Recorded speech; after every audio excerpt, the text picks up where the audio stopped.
Okay, good morning. We're going to get started this morning. We have Joe Quinn. He's going to be sitting on the panel this morning. Brian, are you ready to proceed? Sure we are. Good morning to the panel. Good morning, opposing counsel and everybody here. We didn't think we had enough Brians involved, so I'm Brian Bolanek, here to be for the Commonwealth this morning. Yesterday we heard some testimony and some discussion about the idea that we can't view this bargaining unit in a vacuum, and that we need to consider this bargaining unit as a whole in the community in the Commonwealth of Pennsylvania, and also compared to other corrections officers in other states that perform similar work. And so, continuing with that theme and that discussion this morning, the Commonwealth would like to present Mr. Vijay Kapoor. Okay. Good morning. Good morning. Do I need to be sworn in or anything this morning, or are we? We haven't sworn anybody in. Okay, very good. Very honest face. Thank you, Mr. Einhorn. Well, good morning to the panel. What I have for you this morning is a report that the Commonwealth has asked me to prepare, and what I'd like to do is go through that this morning. I'll tell you a little bit about myself in a moment. This presentation will touch upon both compensation and some of the healthcare comparability analysis that we were asked to perform over the past several weeks. There will be a more subsequent healthcare presentation that the Commonwealth will be making. So the healthcare discussion that we'll be having over here will be really focused on the really focused more on comparability, and we'll leave the other information to some of the other witnesses. A little bit of my background. You have my CV at the end of the presentation. I've got a degree in economics from the University of Chicago, and have done was a lawyer at one point practicing public sector labor law on the management side. My background is that I work for public financial management. I'm the director of workforce consulting in that role, where I spend the majority of my time working with governments across the country in dealing with workforce costs. I've testified in about 50 interest arbitrations, including the Capitol Police for the Commonwealth, the Park Rangers, and last year, before Mr. Einhorn, in fact, for the state troopers as well. In terms of some of the other work that I do in the in my practice, is I've served as a pension mediator in both Tennessee and in Kentucky, working with public safety unions and governments in trying to come up with an equitable solution to an underfunded pension issue. Just by way of a little bit more background, I speak at national events on these issues and on retiree benefits issues. And earlier this year, both Mr. Einhorn and I actually presented for arbitrators in Pennsylvania on Act 111 issues, I dealing with the financial areas, and Mr. Einhorn on the healthcare. So Mr. Einhorn can tell me whether or not I learned anything from that training later on today. But with that. Yeah, so the panel, the Commonwealth, would like to offer Mr. Kapoor as an expert witness in the areas of public sector, labor compensation, and economic analysis. Any questions? No. We'll consider him an expert. Okay. Thank you.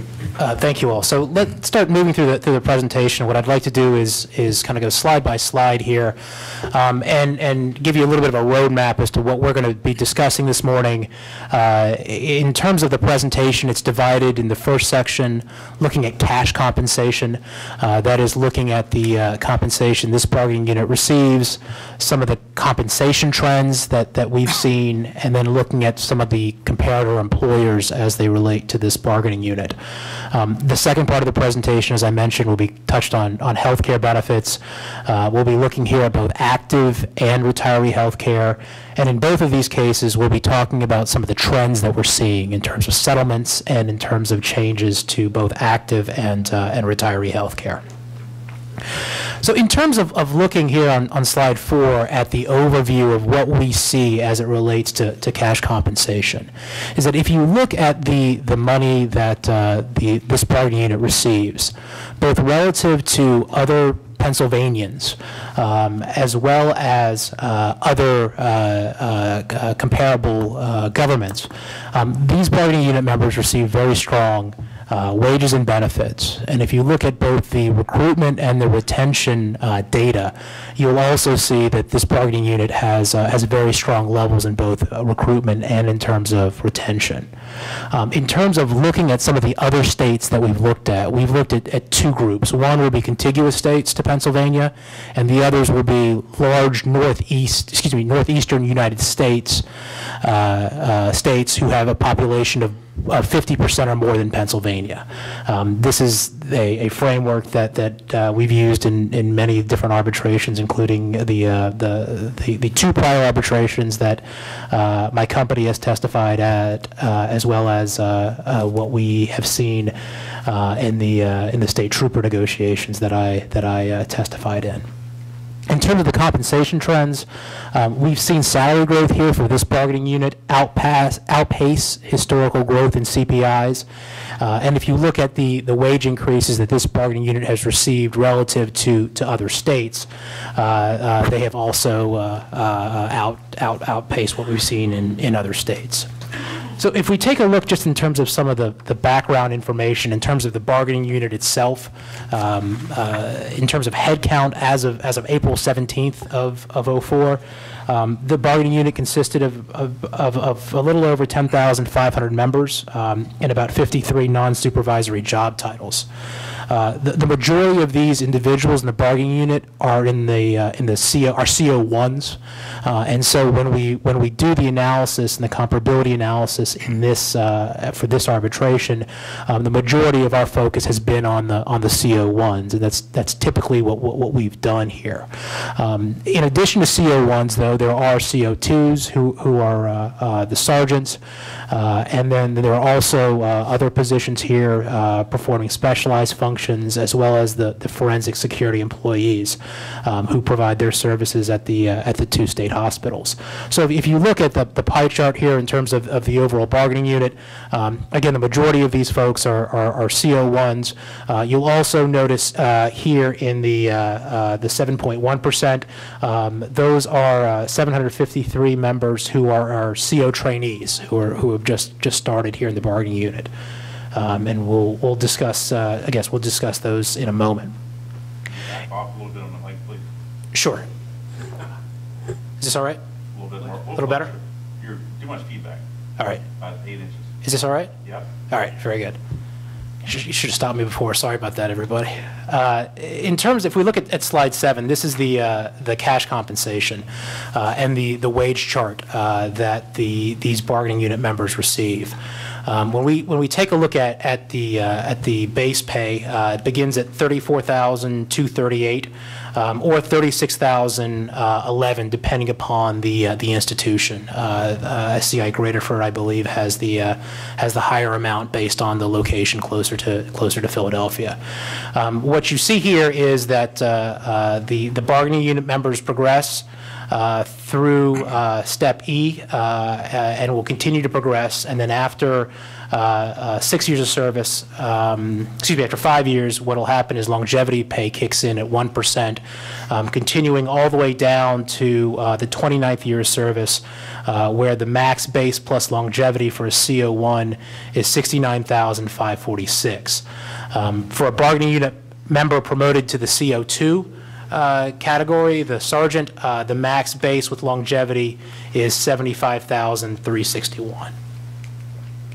In looking at career opportunities on slide 8, this is information about other bargaining unit members as well as some of the other supervisory titles who are outside the bargaining unit. But what you'll note here is in addition to the progression allowed by the wage scale that we saw previously, there are also opportunities for these bargaining unit members to advance in their careers to other more supervisory roles. And what you have on this slide is the max base plus longevity for the CO1s all the way up to the CO5s who are the majors. And the respective max base and longevity, and we also have the head count of the 6,500 CO1s 1165 CO2s, and then we see the lieutenants, captains, and majors who are not in the bargaining unit. Of those individuals, the CO 3, 4, and 5, more than a quarter of those more than a quarter of all corrections officers who have more than 20 years of completed service are in the CO 3, 4, or 5 categories. So there is the opportunity to both progress through the wage chart as well as to receive promotions within the work life of some of these members. Moving to slide 9 to take a look at other cash compensation. In addition to the base wages and longevity that I discussed earlier, there are also opportunities to receive other cash compensation in the form of overtime, in the form of shift differential, and a uniform allowance. With respect to overtime, if we looked at the average CO1 in calendar year 2013, the average CO1 earned about $8,800 in overtime for the year. For the bargaining unit overall, that was $7,528. And in the way that the Commonwealth's payroll system captures overtime, it includes standby pay, call time, and holiday pay in that category as well. If we look at shift differential, there is a flat rate shift differential that's provided to bargaining unit members, 90 cents an hour for shifts worked between 8 p.m. and 6 a.m., and $1 per hour more for shifts worked between noon and 8 p.m. And looking at the calendar year data, the average CO1 earned $1,117 in shift differential, bargaining unit overall $971. And in uniform allowances, most bargaining unit members, including the CO series, receive a cleaning allowance of $450 a year. So in total, if we look at the blue box here at the bottom of slide 9, if we're looking at total cash compensation, all in for CO1s who work more than 80 hours or more, so essentially full-time employees, the median gross earnings for these individuals in calendar year 2013 was $60,886, and the average was $60,829. Looking at this for the bargaining unit members overall, the median gross earnings were $61,287 in calendar year 2013, and average $60,960. Part of the reason you'll see here on slide 9 that we used the 2080 hours that is essentially full-time is I mentioned before, about 7% of this bargaining unit is in the CO trainee. If you look at the payroll data, and we'd be happy to provide it, there's a fair number of individuals who started their career towards the end of calendar year 13, and they may have had $100, $200, $300 in terms of what their overall compensation was. So you'll see me referring in some cases to full-time employees and sometimes in terms of all bargaining unit members as we look at slide 10 here for the opportunity wage perspective. And I'll be clear to the panel which numbers I'm using, whether I'm using everybody or whether I'm using just full-timers when I'm talking about cash compensation. So on slide 10, one of the things that we look at here in terms of trying to ascertain for context the respective salaries that positions earn is looking at something called an opportunity wage. That is effectively what other jobs individuals could do and what they could get paid if they weren't working the current job they are. And one of the ways you look at that is based on educational attainment in terms of what are the baseline educational attainments required. I want to be clear, this is not to suggest that this is what we think these officers should be paid. It's more that provides you some context in terms of what other individuals with similar educational requirements would be could receive if they worked in other positions. And if we look at calendar year 2013 median gross earnings, for those who have, for COs, that's $57,491. So that includes everybody. That includes people with even only a couple of hours of work in the calendar year. That's what that amount is.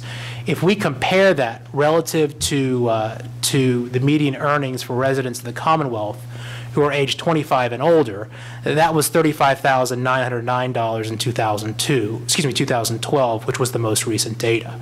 And if we look at that compared to what other Commonwealth residents have or earn as segmented by educational attainment, you'll see that the $57,491 for the COs it compares very strongly to some of the other categories here, those with less than a high school degree, those with a high school graduate or equivalency, which is the requirement for COs here in the Commonwealth of 28,483, and so on down the line.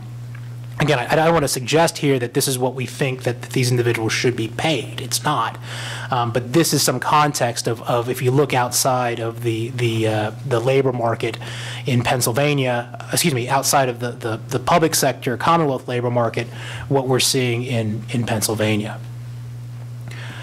Moving to slide 11, and I actually think, if I could call attention to this slide in particular by to the panel to pay particular attention to this slide. I think this is one of the more important slides, or one of the most important slides, if you will, of this presentation to get a sense of how the compensation relates to other Pennsylvania residents.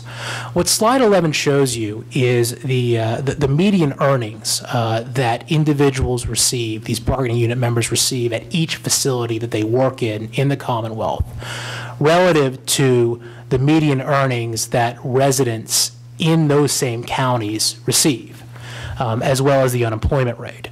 And so we include all of the SCIs as well as the two state hospitals here. And again, this data is for the individuals, COs, the entire bargaining unit who works at that respective facility, and comparing it to what the median wages were in other jurisdictions in those same counties.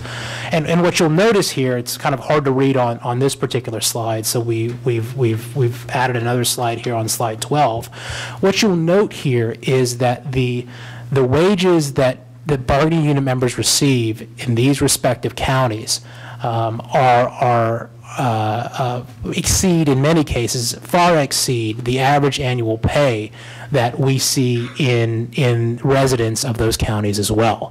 And in these cases, we used the entire bargaining unit. We didn't limit it to full-time because in these respective counties, the average annual pay data also includes individuals who work part-time. So this is essentially average annual earnings for residents of the counties compared to the earnings that respective bargaining unit members receive who work in those counties. And what you'll note here, if you go to the last column, and you see the percent PSCOA variance from the county, it shows, if you have a positive number, and all of them are, that this is the percentage of how much more these bargaining unit members receive in terms of their compensation than the average person 25 years or older. So, for example, if we go to Forest County, the county median earnings is $23,413. The head count here of the bargaining unit members who work in that facility is 419. The median earnings in the county is 56,154. So the variance is 32,741. That means that the bargaining unit median earnings there is $32,000 more than what we see in the county, and that's a variance of about 58%. So if we look at where people are working in the Commonwealth and where these jobs are located, from a cash compensation, these are very, very well-paid jobs. The one point I will make here as well is that in terms of the earnings are as of 2012 in terms of what the county earnings are. The PSCOA earnings are as of calendar year 2013, so there is a lag in terms of the data. It's just because what's limited, and the numbers may have gone up, and they likely went up a little bit in the counties, but nothing along the lines that I would expect to see in terms of some of the other variances. So, DJ, excuse me. Yes. just COs on this slide or the entire This is bargaining unit? entire bargaining unit. Entire bargaining unit on slide 12. And these numbers here, I should just note as well, these numbers here are the same numbers as are on slide 11. It's just obviously slide 11 is a little bit harder to read, but these are ranked in terms of percent variance. If we look at recruitment and retention and look at some of the data points that we typically look at when we're looking at recruitment and retention, as of March 2014, there were about a little over 9,500 civil service candidates on the statewide waiting list for the CO trainee position. Now, obviously, not all of these individuals, would be able to make it all the way through to that position. These are the individuals who meet the basic criteria and who have signed up for it. But it's a pretty healthy list in terms of those who are looking to get these jobs. Over the last 3 years, and looking at the quit rate, this is a voluntary separations for the bargaining unit. It's ranged between a little over 1% to about it should really be about almost 2%. Excuse me. There's a typo in here. In terms of looking at the quit rate. And that's really good if we compare the quit rate for this bargaining unit to what we normally see in the Northeast labor market for 2013. So in the Northeast labor market, the quit rate is usually about 1% to 1.4% a month. For a total quit rate of about 15% a year. So if we're looking at the quit rates here for this bargaining unit, which we have at the table at the bottom, you'll note that there's a relatively low quit rate, and it's been relatively stable. The data that we've provided here is from calendar year 2008 all the way to calendar year 2013, and so quit rate in 2008 was a little under 2%. And the quit rate in 2013 was about 1.34%. So in terms of looking at quit rates, it's actually gone down a little bit relative to 2008. And then the total turnover, this is for all reasons here in terms of this could include retirement, would include termination and such. That has varied between about 5% in 2009. It was 7.4% in 08, and it's a little under 7% now in 2013. So relatively stable as I'm looking at this from a recruitment and a retention perspective. On slide 14, what we have here is the average employment costs for both CO1s as well as bargaining unit members, the entire bargaining unit. And this is for calendar year 2013. And let me explain what this slide tells you. What we wanted to do was to get a sense of what the average employment costs would be, including both cash compensation as well as benefits for an average full-time employee.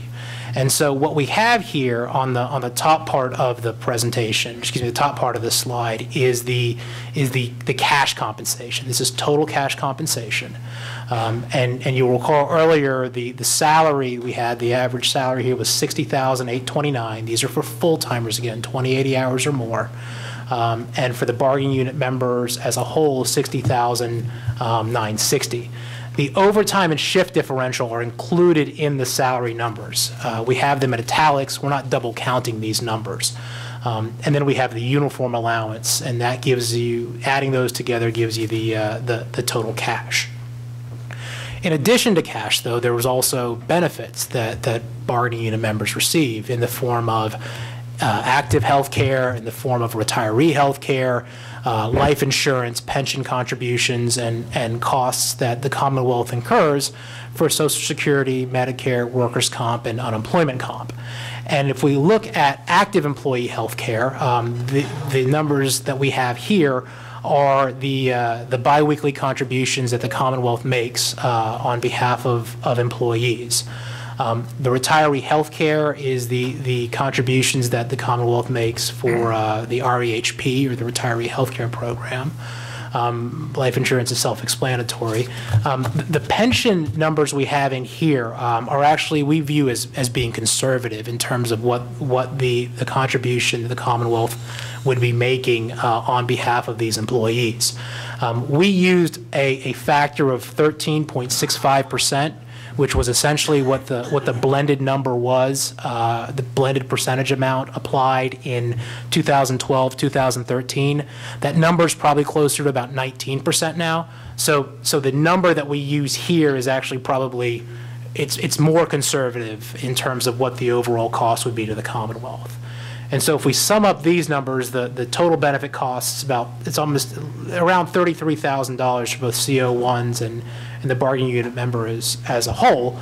And if we look at overall cost then, overall average cost for these bargaining unit employees, it's a little under $95,000 in terms of what that value is in terms of cash compensation plus total benefits.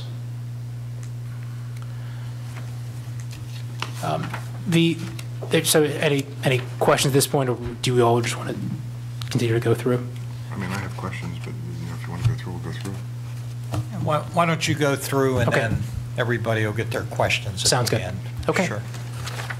The next section we wanted to look at here was bargaining unit compensation trends. And here we're looking at two areas we spend some particular focus on is both consumer prices as well as the question of purchasing power, which is what came up, I know, in some prior testimony. To give the panel just a little bit of a sense of this without necessarily going too deep into it, is that there are various measures of consumer prices in terms of looking at the costs of goods and services that individuals will pay in order to get. And the Bureau of Labor Statistics publishes a variety of measures, and we commonly hear it referred to as the CPI. So you may have heard CPIW, CPIU, chain CPIU, and otherwise. When we think about cost of living, this is not exactly a one-to-one relationship. In fact, in most cases, the Bureau of Labor Statistics cautions us not to use CPI as a proxy for cost of living. But in terms of the CPI measurement that is most akin to what one would consider cost of living, that's something called the chained CPIU. This accounts for something called a substitution effect in the sense that if beef and chicken were substitutes and the price of chicken spiked, we may substitute to the price of beef. The chain CPI substitute to buying beef. The chain CPI accounts for that. The CPIW or the CPIU would not account for that. So generally speaking, the chain CPIU, if you look historically over time, is usually lower than both the CPI and the CPIW measurements. But if we look at those measurements and we kind of look over time in terms of the growth rates that these bargaining unit members have received, just in terms of the general pay increases, the GPI, not the steps, which I'll discuss in a moment, but looking over for the past, taking a long-term perspective over the past 25 years, the GPI growth alone has significantly outpaced both of these measurements, the Northeast CPIU as well as the Northeast CPIW. Again, not accounting for step and longevity increments or respective improvements to the longevity scale over that time as well. So if we take kind of a longer-term perspective here, you see the growth rate, that blue growth rate, which is the wage growth that this from GPIs. It's approximately 123%. The Northeast CPIW is about 97%, and then the Northeast CPIU is around 96%. One of the issues that I know had come up a lot from the prior testimony of the union's economic expert was the question of bargaining unit purchasing power. And if I understood the expert's assertion correctly, was effectively that this bargaining unit lost purchasing power. If we looked at it both from 2010 to 2014, as well as 2003 to 2014. And the way he did this was he measured essentially the growth in the Northeast CPIW as applied to the wage chart. and basically said, okay, if I apply the Northeast CPI W to the wage chart and look at the wage chart in terms of 2014 dollars, that this bargaining unit received less than what those dollars are worth now. Now, when looking at this from a compensation perspective, the point that I would make here is that you really want to be looking at what bargaining unit members actually received in terms of their compensation.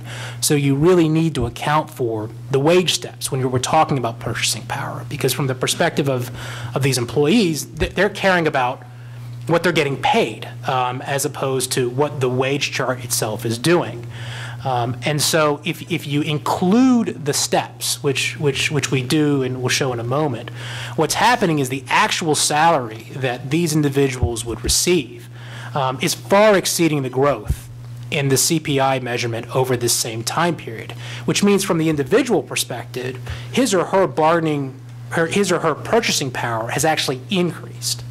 And if we take a look at the data on slide 19, and what I did here was basically take a look at where an individual who started in 2003, had 5 years of service in 2003, or had 10 years of service of 2003. If we looked at where they would be on the wage chart, those are the red columns here. We'll note that they all far exceeded the growth in CPI. The growth in the CPI over this period, as reported, was 33.5%. But if we look at where they were when they started and where they would be on the wage chart, for a starting member, that increase is 110%. For the member with 5 years of service, it's an 84% increase. And then for a member with 10 years of service, that's a 46% increase.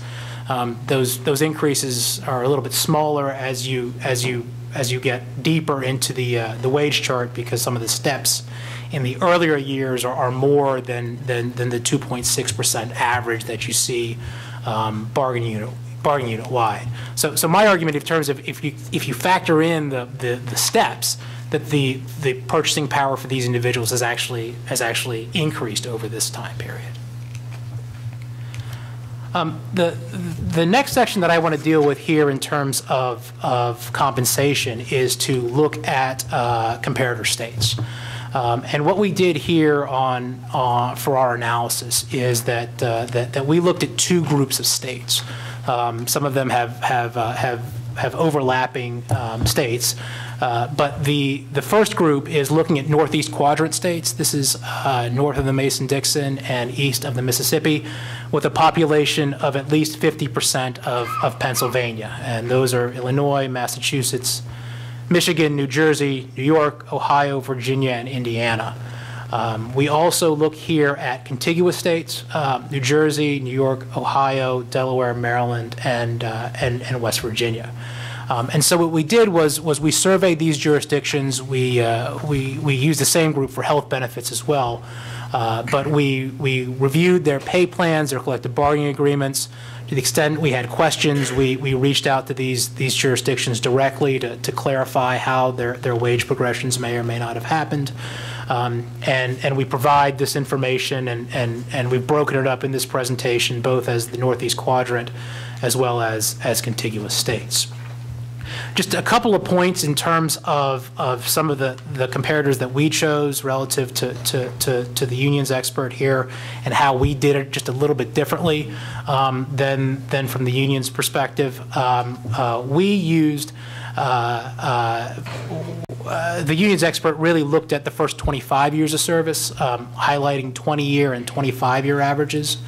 If you recall from the wage scale, Pennsylvania corrections officers continue to earn longevity for 4 additional years beyond the 25-year average.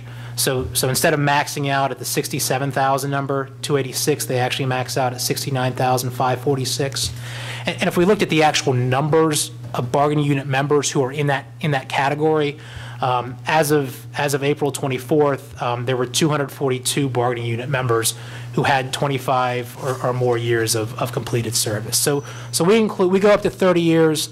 We also include the 20-year average and the 25-year career averages as well. And I should note here and preference before we get into the data, our view on comparability has been and continues to be that there are no perfect twins. There are reasons for places to pay more, and there are reasons for places to pay less. What I have tended to find in the work I've done is that wealthier municipalities, wealthier states, wealthier governments tend to pay their people more. It's just what I've tended to find. It seems very elementary, I realize, but it's what I've tended to find over time, and it's important to put comparability and compensation in the context of economic demographics, that is, looking at what some of the other states, in terms of median household income, median home value, per capita income, all those various categories we tend to look at that we think are important to understand the compensation analysis and what the numbers really mean. So we've included that demographic information, and we'll discuss that now. On slide 24, one of the key points here that I want to make, and that I think is important for the panel to look at, we'll start with contiguous states, and then we'll move on to the larger states.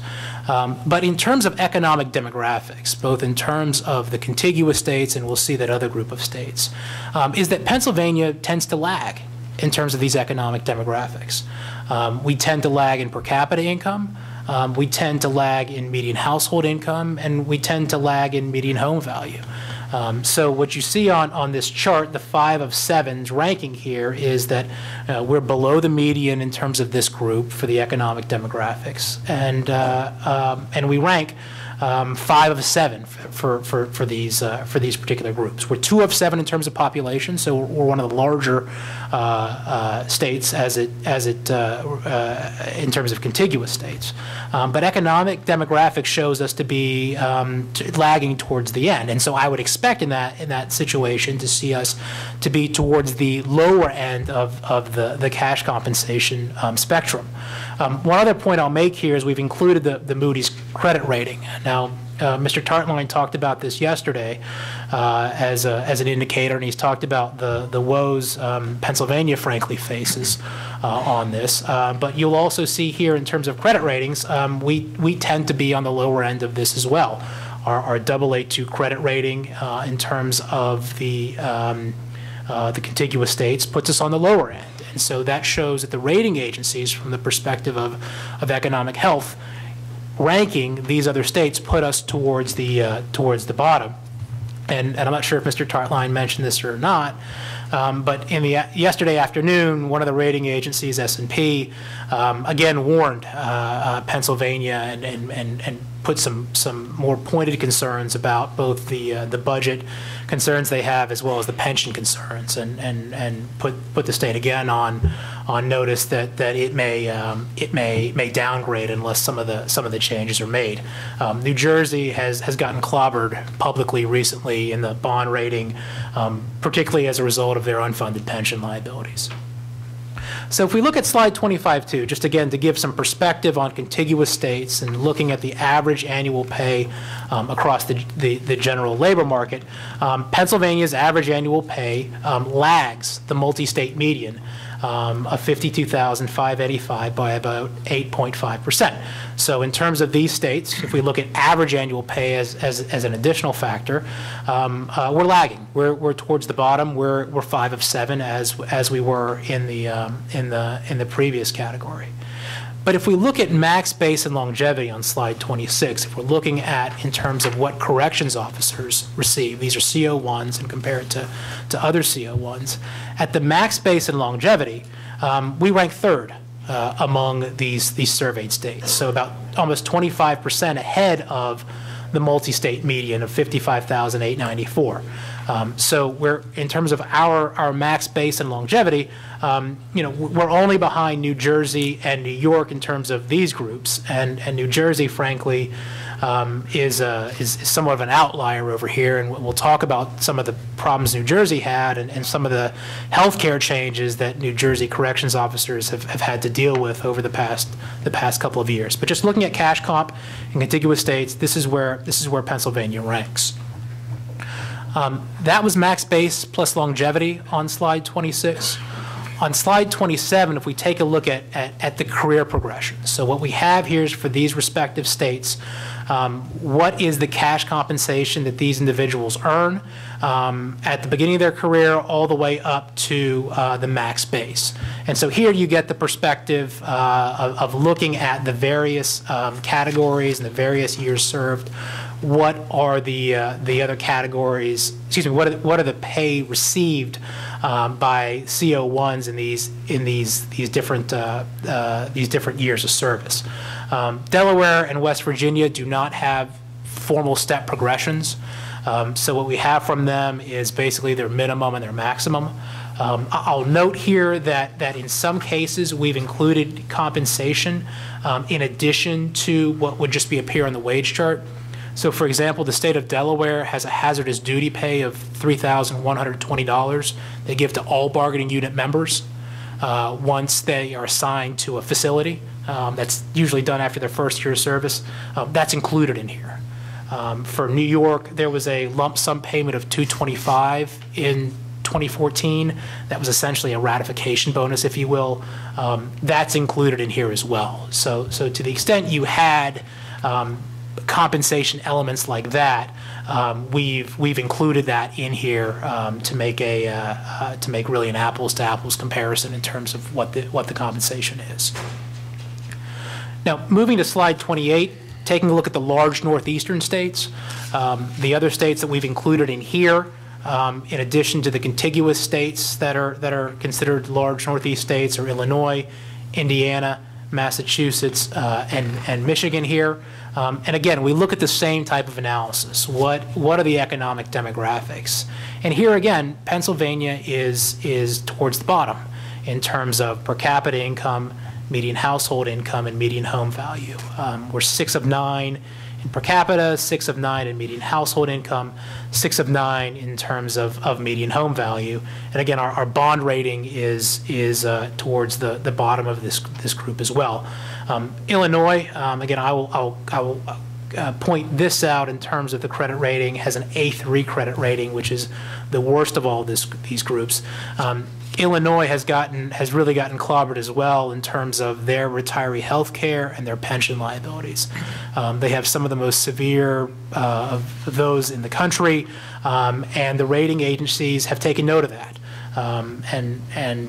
You know, I should note PFM, the company I work for, is also the financial advisor of the Commonwealth of Pennsylvania. So while I do not do that type of work at the company, you know, we're very well attuned to these issues, and you know, the message has been made loud and clear to states across the country by the rating agencies that they've got to deal with pension liabilities and they've got to deal with retiree health care liabilities, or their credit rating is going to be affected. Slide 29, looking at the average annual pay in terms of looking at the large Northeast states. Excuse me, large Northeast states. This is for citizens who live in the state. That lags the multi-state median as well. So that's on the lower end of this group.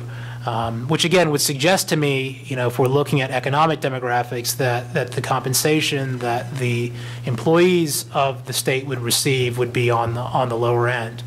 But here on slide 30, if we look at max base and longevity for a CO1, it ranks 4th among those surveyed states, higher than the median.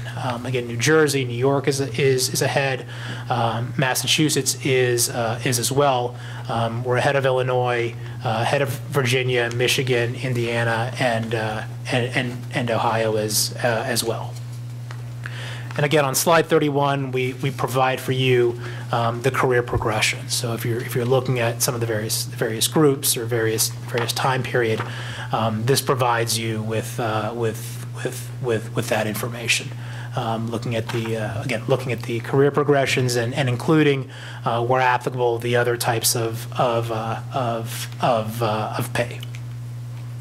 One of the issues that I know came up in the previous presentation was a question about shift differential and what this bargaining unit receives relative to I think the federal corrections was used. We didn't look at the federal corrections group, but in terms of looking at other comparator states, Pennsylvania offers really one of the best shift differential benefits that these other jurisdictions receive.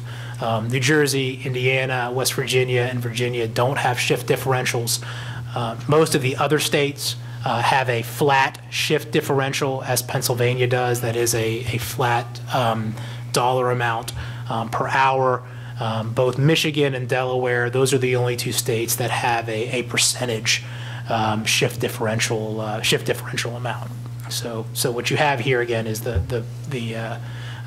those dollar amounts and how Pennsylvania corrections officers rank relative to these other jurisdictions just on this benefit.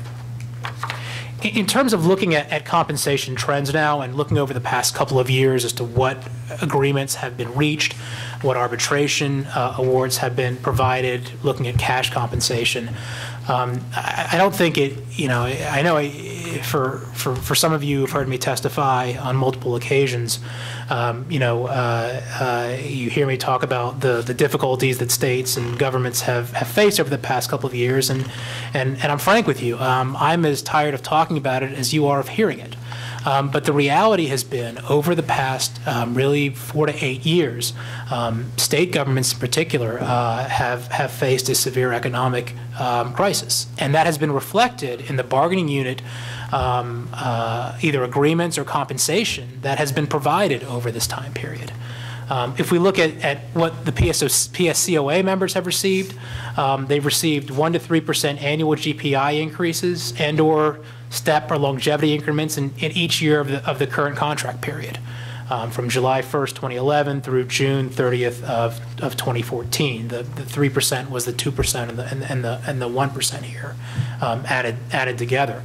But if we look across the board, if we look at some of the other states, there's 7 states who froze across the board wages, GPIs, in at least one of those years.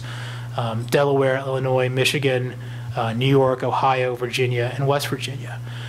You only saw 6 states that awarded a GPI in excess of 2%. And we'll note on the next chart, the next slide, what those increases were. Virginia had a significant increase effectively to deal with compression after years of wage freezes. The state of Maryland had no step or merit increases over the 3-year time period, and steps have only been unfrozen or reintroduced effective April of this year. Effectively, what Maryland did was they put their employees back on the step that they would have been had steps not been frozen, but they didn't give them back pay. So, for example, if steps were frozen for 3 years, an individual who had remained at step 3 would now move to step 6, but he or she would not get the back pay on this. So they did not get the benefit of any step or merit increases over that 3-year time period. The state of Ohio has not got a GPI since 2010. And no GPIs have been provided for the duration of the current contract, which expires in 2015. And so if we go back to 2000, over this time period, there have been 9 states that have had multiple years with no GPIs and/or step or merit increases. So slide 35, what we have on slide 35 is we've gone back and we've looked at, since fiscal year 2000, what have been the wage increases that have been provided to corrections officers in all these various states.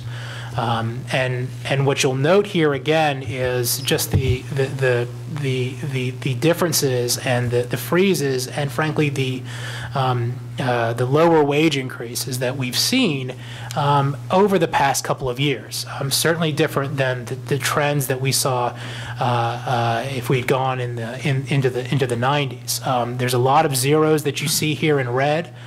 There's a lot of yellow shading, which were excuse me, the red shading, which were step freezes.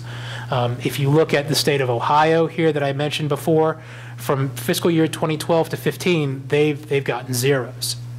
And will remain zeros for the duration of the contract. Virginia had gotten a couple of increases, 3 and 3.8, but that was after almost 5 years of zeros. New Jersey is unique in several respects. What you see here is a wage increase and then the letter T next to it. In, I believe, 2011, the New Jersey legislature passed a series of laws that really impacted collective bargaining in the state. They changed their health care requirements that I'll get to in a moment, but they put a cap on interest arbitration awards, that effectively an interest arbitration award could not exceed 2%. For each year of the award, 2% of the 2% growth in terms of what the base salary for the bargaining unit was in the year prior to the contract expiring. Needless to say, it's been a cap, but when applied to a bargaining unit, there's obviously different people in different parts of their career. The T means that the GPI was only applied to the top step in terms of what the contract was. So effectively, New Jersey's top step is step 10. So for years, fiscal year 12, 13, and 14 here, you saw increases of just the top step. So that did not affect steps 1 through 9 in terms of what the GPI was. There was in 14 a GPI of 1.75% of the top step, and then steps 1 through 9 received a 1.5% increase. But effectively, what you're seeing in New Jersey is the result of the cap, and that's why things are a little bit different over in New Jersey, but those were the increases they received, and we'll talk about it in a moment.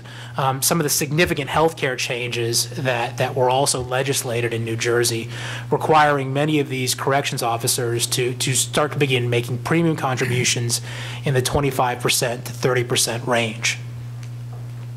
That's the cash compensation portion of what I have. The next section I have here is health benefits. And here, what I'd like to do is go through a similar type of analysis that I did for the cash compensation, and just to provide you on slide 37 with a little bit of an overview here in terms of what the data shows us. And relative to, again, both the national labor market generally as well as these comparator states, the health benefits package that these corrections officers received is very, very strong in terms of what employee premium shares are, as well as what employee co-pays are in terms of prescription and other types of physician visits. And if we look, and that's frankly a credit to a lot of the good work that the trust fund has been able to do in keeping down costs. We'll show what other states require their corrections officers to pay, and we'll look at healthcare trends in other states. What you have seen really over this time period in the past, really maybe 4 to 8 years, is significant changes in active and retiree healthcare benefits that other states provide. That includes increasing premiums and co-pays, completely changing plan designs. You're seeing some states start to move to high deductible plans and scaling back or eliminating retiree benefits. What I'll note here as well is, I know when we start talking about healthcare trends, move to slide 40 here, there's a lot of discussion that we have in terms of how do these bargaining unit members relate to the U.S. employers nationally. And there's a lot of questions here about, well, should you actually be comparing a public sector employee to the private sector? What we'll see as we get to the state healthcare trends is that you're starting to see in many other states what in terms of copays and in terms of premium shares are starting to creep up as to what you're seeing in the private sector, and I'll note that when we get to that. But in terms of the benefit, the benefits and the costs that bargaining unit members receive relative to what we're seeing nationally, one area in particular that we'll look at here is the premium cost sharing.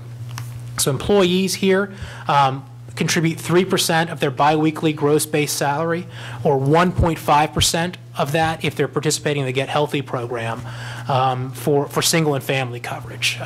If you're hired on or after August 1st of 2003, you'll pay an additional buy-up if you don't enroll in the least costly plan in the respective county you're in.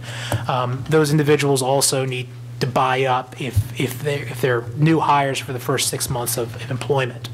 If you look at what's happening nationally, and this is both private sector and public sector employers, but if you look at what's happening nationally, the premium contributions averaged for family coverage about 29% of premium, and for single coverage, 18% of premium in terms of what these individuals in the national have to pay for their premium. This includes the benefit that bargaining unit members receive includes prescription, vision, dental, and hearing aid. If we look to what the prescription copays are, here both for the bargaining unit on slide 20 and U.S. employers, slide 40, generic is about the same of what we see nationally of $10. But when we look at preferred and non-preferred, bargaining unit members, their copays for the retail are $18 preferred compared to $29 preferred, and $36 non-preferred compared to $52 non-preferred. That's also what we're going to see once we look to other comparator states. Is we tend to see, in terms of the data we've looked at, the generic copays, both for retail and mail order, are pretty much in line with what we see in other states. But for what bargaining unit members have for preferred and non-preferred, it's less for these bargaining unit members, even relative to other states. If we look at primary care office visit copays, it's $15 for both the HMO and the PPO plan for bargaining unit members. For U.S. employers, it's about $22 for HMO and $23 for the PPO. If we look at some of the other benefits that bargaining unit members receive, one of the key things that these individuals receive is a traditional defined benefit pension plan. And that is something that is increasingly going away in the private sector. If you look at the trend lines, I think all of us are pretty much well aware of that.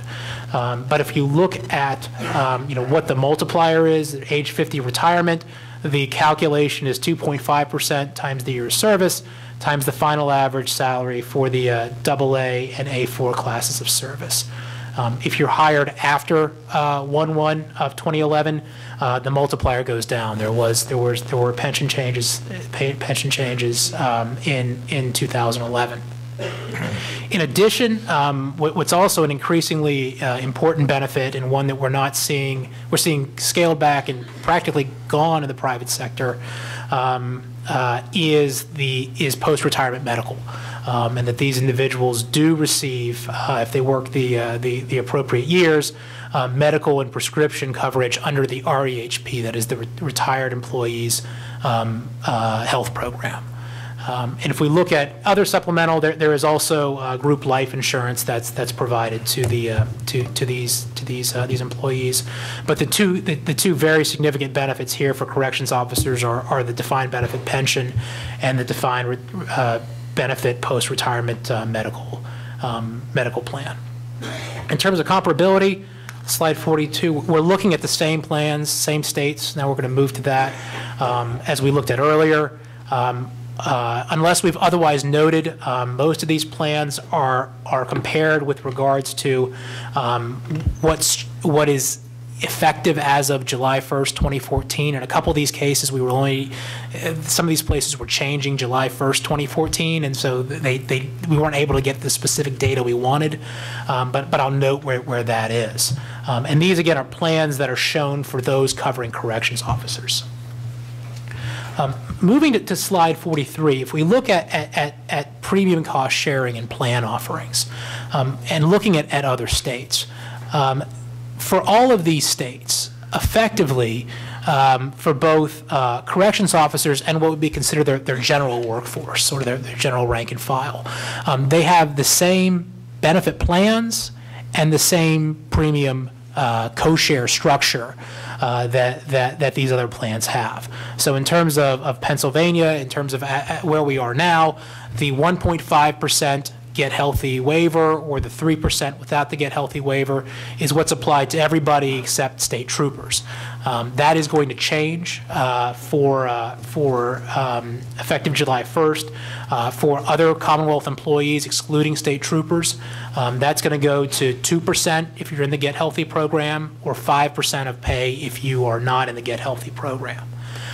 If we look at beyond premium cost sharing and just looking at plan design, like here in Pennsylvania, all these other states have the same health plan for corrections officers and the general workforce.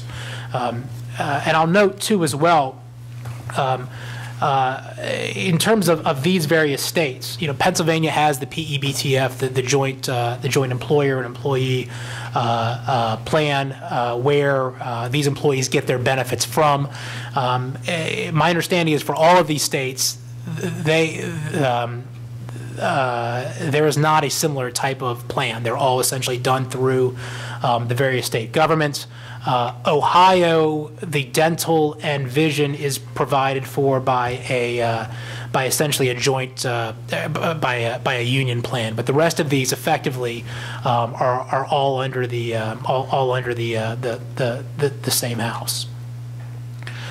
So if we look at slide 44, one of the things that we've asked when we did this analysis, and I should say this was a pretty painstaking analysis of going back and forth to many of these states to make sure that we got the various plans correct, is that we looked at the highest enrolled plan that corrections officers were in order to do these comparisons. Because as you'll see with many of these states, you know, just as Pennsylvania offers essentially a PPO and HMO, an HMO with 3 providers and a high deductible plan, you know, many of these other states offer a variety of different types of plans. So we looked at the highest enrolled plans that corrections officers were in. If we look at nationally, most workers are in PPO plans. That's followed by HMOs and then high deductibles and point of service plans. In 8 of the 12 survey states, the PPO plans had the highest participation among state workers. So when we asked them, you know, what was your highest enrolled plan, the majority of these were PPOs. You'll see Indiana has moved to a high deductible plan. Illinois has an open access plan. But here, in terms of the highest enrollment plan that we used, we've got that plan listed here on slide 44. If we look on slide 45 in terms of where the bargaining unit, the plans that the bargaining unit members are in, the majority of these bargaining unit members are enrolled in the PPO plan here in the PEBTF. So as of April 11th of 2014, there were a little under 9,900 bargaining unit members enrolled. About 56% of them were enrolled in the PPO plan, and about 38% of them were enrolled in the HMO plan. There were a handful in the high deductible plan, and there were 644 individuals who have not elected coverage through the PEBTF. But here, what we did then in our analysis that we'll get to in a moment is that we looked at both PPO and we looked at HMO in the various states in order to provide the panel with some perspective on the various types of plans. On slide 46, what we have here are the employee premium cost sharing formulas that these states have. And in many cases, sometimes these are specific to a particular plan. All of the states, I should say, including Pennsylvania, have some employee premium cost-sharing formula. If we look at what Pennsylvania has, it's the 1.5% or 3%. If you're looking for the buy-up, in most counties, the buy-up, if you're electing the PPO plan, if that is not the least costly plan, it's about $29 biweekly for single coverage or $75 for family coverage. But I'll note to you that the majority of these other states have a percentage of premium contribution. You'll note here for Maryland, in some of these cases, the premium for the PPO plan is 20%. There's a 20% for the prescription drug plan. The premium is not included in the medical. There's a 50% for the dental premium. So you'll recall earlier when I talked about what we saw on the national level, around 29% for family coverage. Looking at places like Massachusetts, of New York, you're starting to creep up to what we're seeing in some of those cases in the private sector. But the majority of these here on this slide have a percentage of premium contribution. And my understanding, this is as a base salary. My understanding is that Pennsylvania, I think if we translated this, it's roughly what about 6.5% in terms of we would translate what Pennsylvania's share is in terms of premium. It's about 6.5%, to give you some context for those that are as a percentage of premium. I know if I don't have that correct, I think Ms. Long will correct me, and I'll let you know. Mr. Einhorn will do the same. Was I wrong? Yeah. All right. If we look to on slide 47 of returns of cost sharing formulas again, in some of these states where we've seen they're also based on some sort of salary component.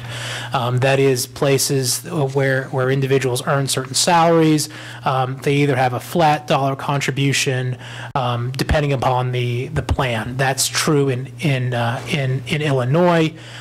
In New Jersey, which we'll spend a little bit of time on at the end, you've got percentage of premium contributions based upon what your salary is. And those go up pretty significantly, pretty quickly. Looking at wellness and incentive programs, we also requested from some of the states what wellness and incentive programs that they may have, similar to the Get Healthy that you have here in Pennsylvania. To the extent a wellness program provided some sort of break in terms of premium cost sharing, we've included that when we go through the various plans and we go through the various employee contributions. So for example, in West Virginia, there's a $25 reduction in the monthly premium for those who participate in a tobacco-free plan, $4 reduction for those completing an advanced directive or living will, and a $10 reduction for those participating in something called an Improve Your Score program. We factored all of those in when we start talking about what the employee contributions are that you see here on slide 49.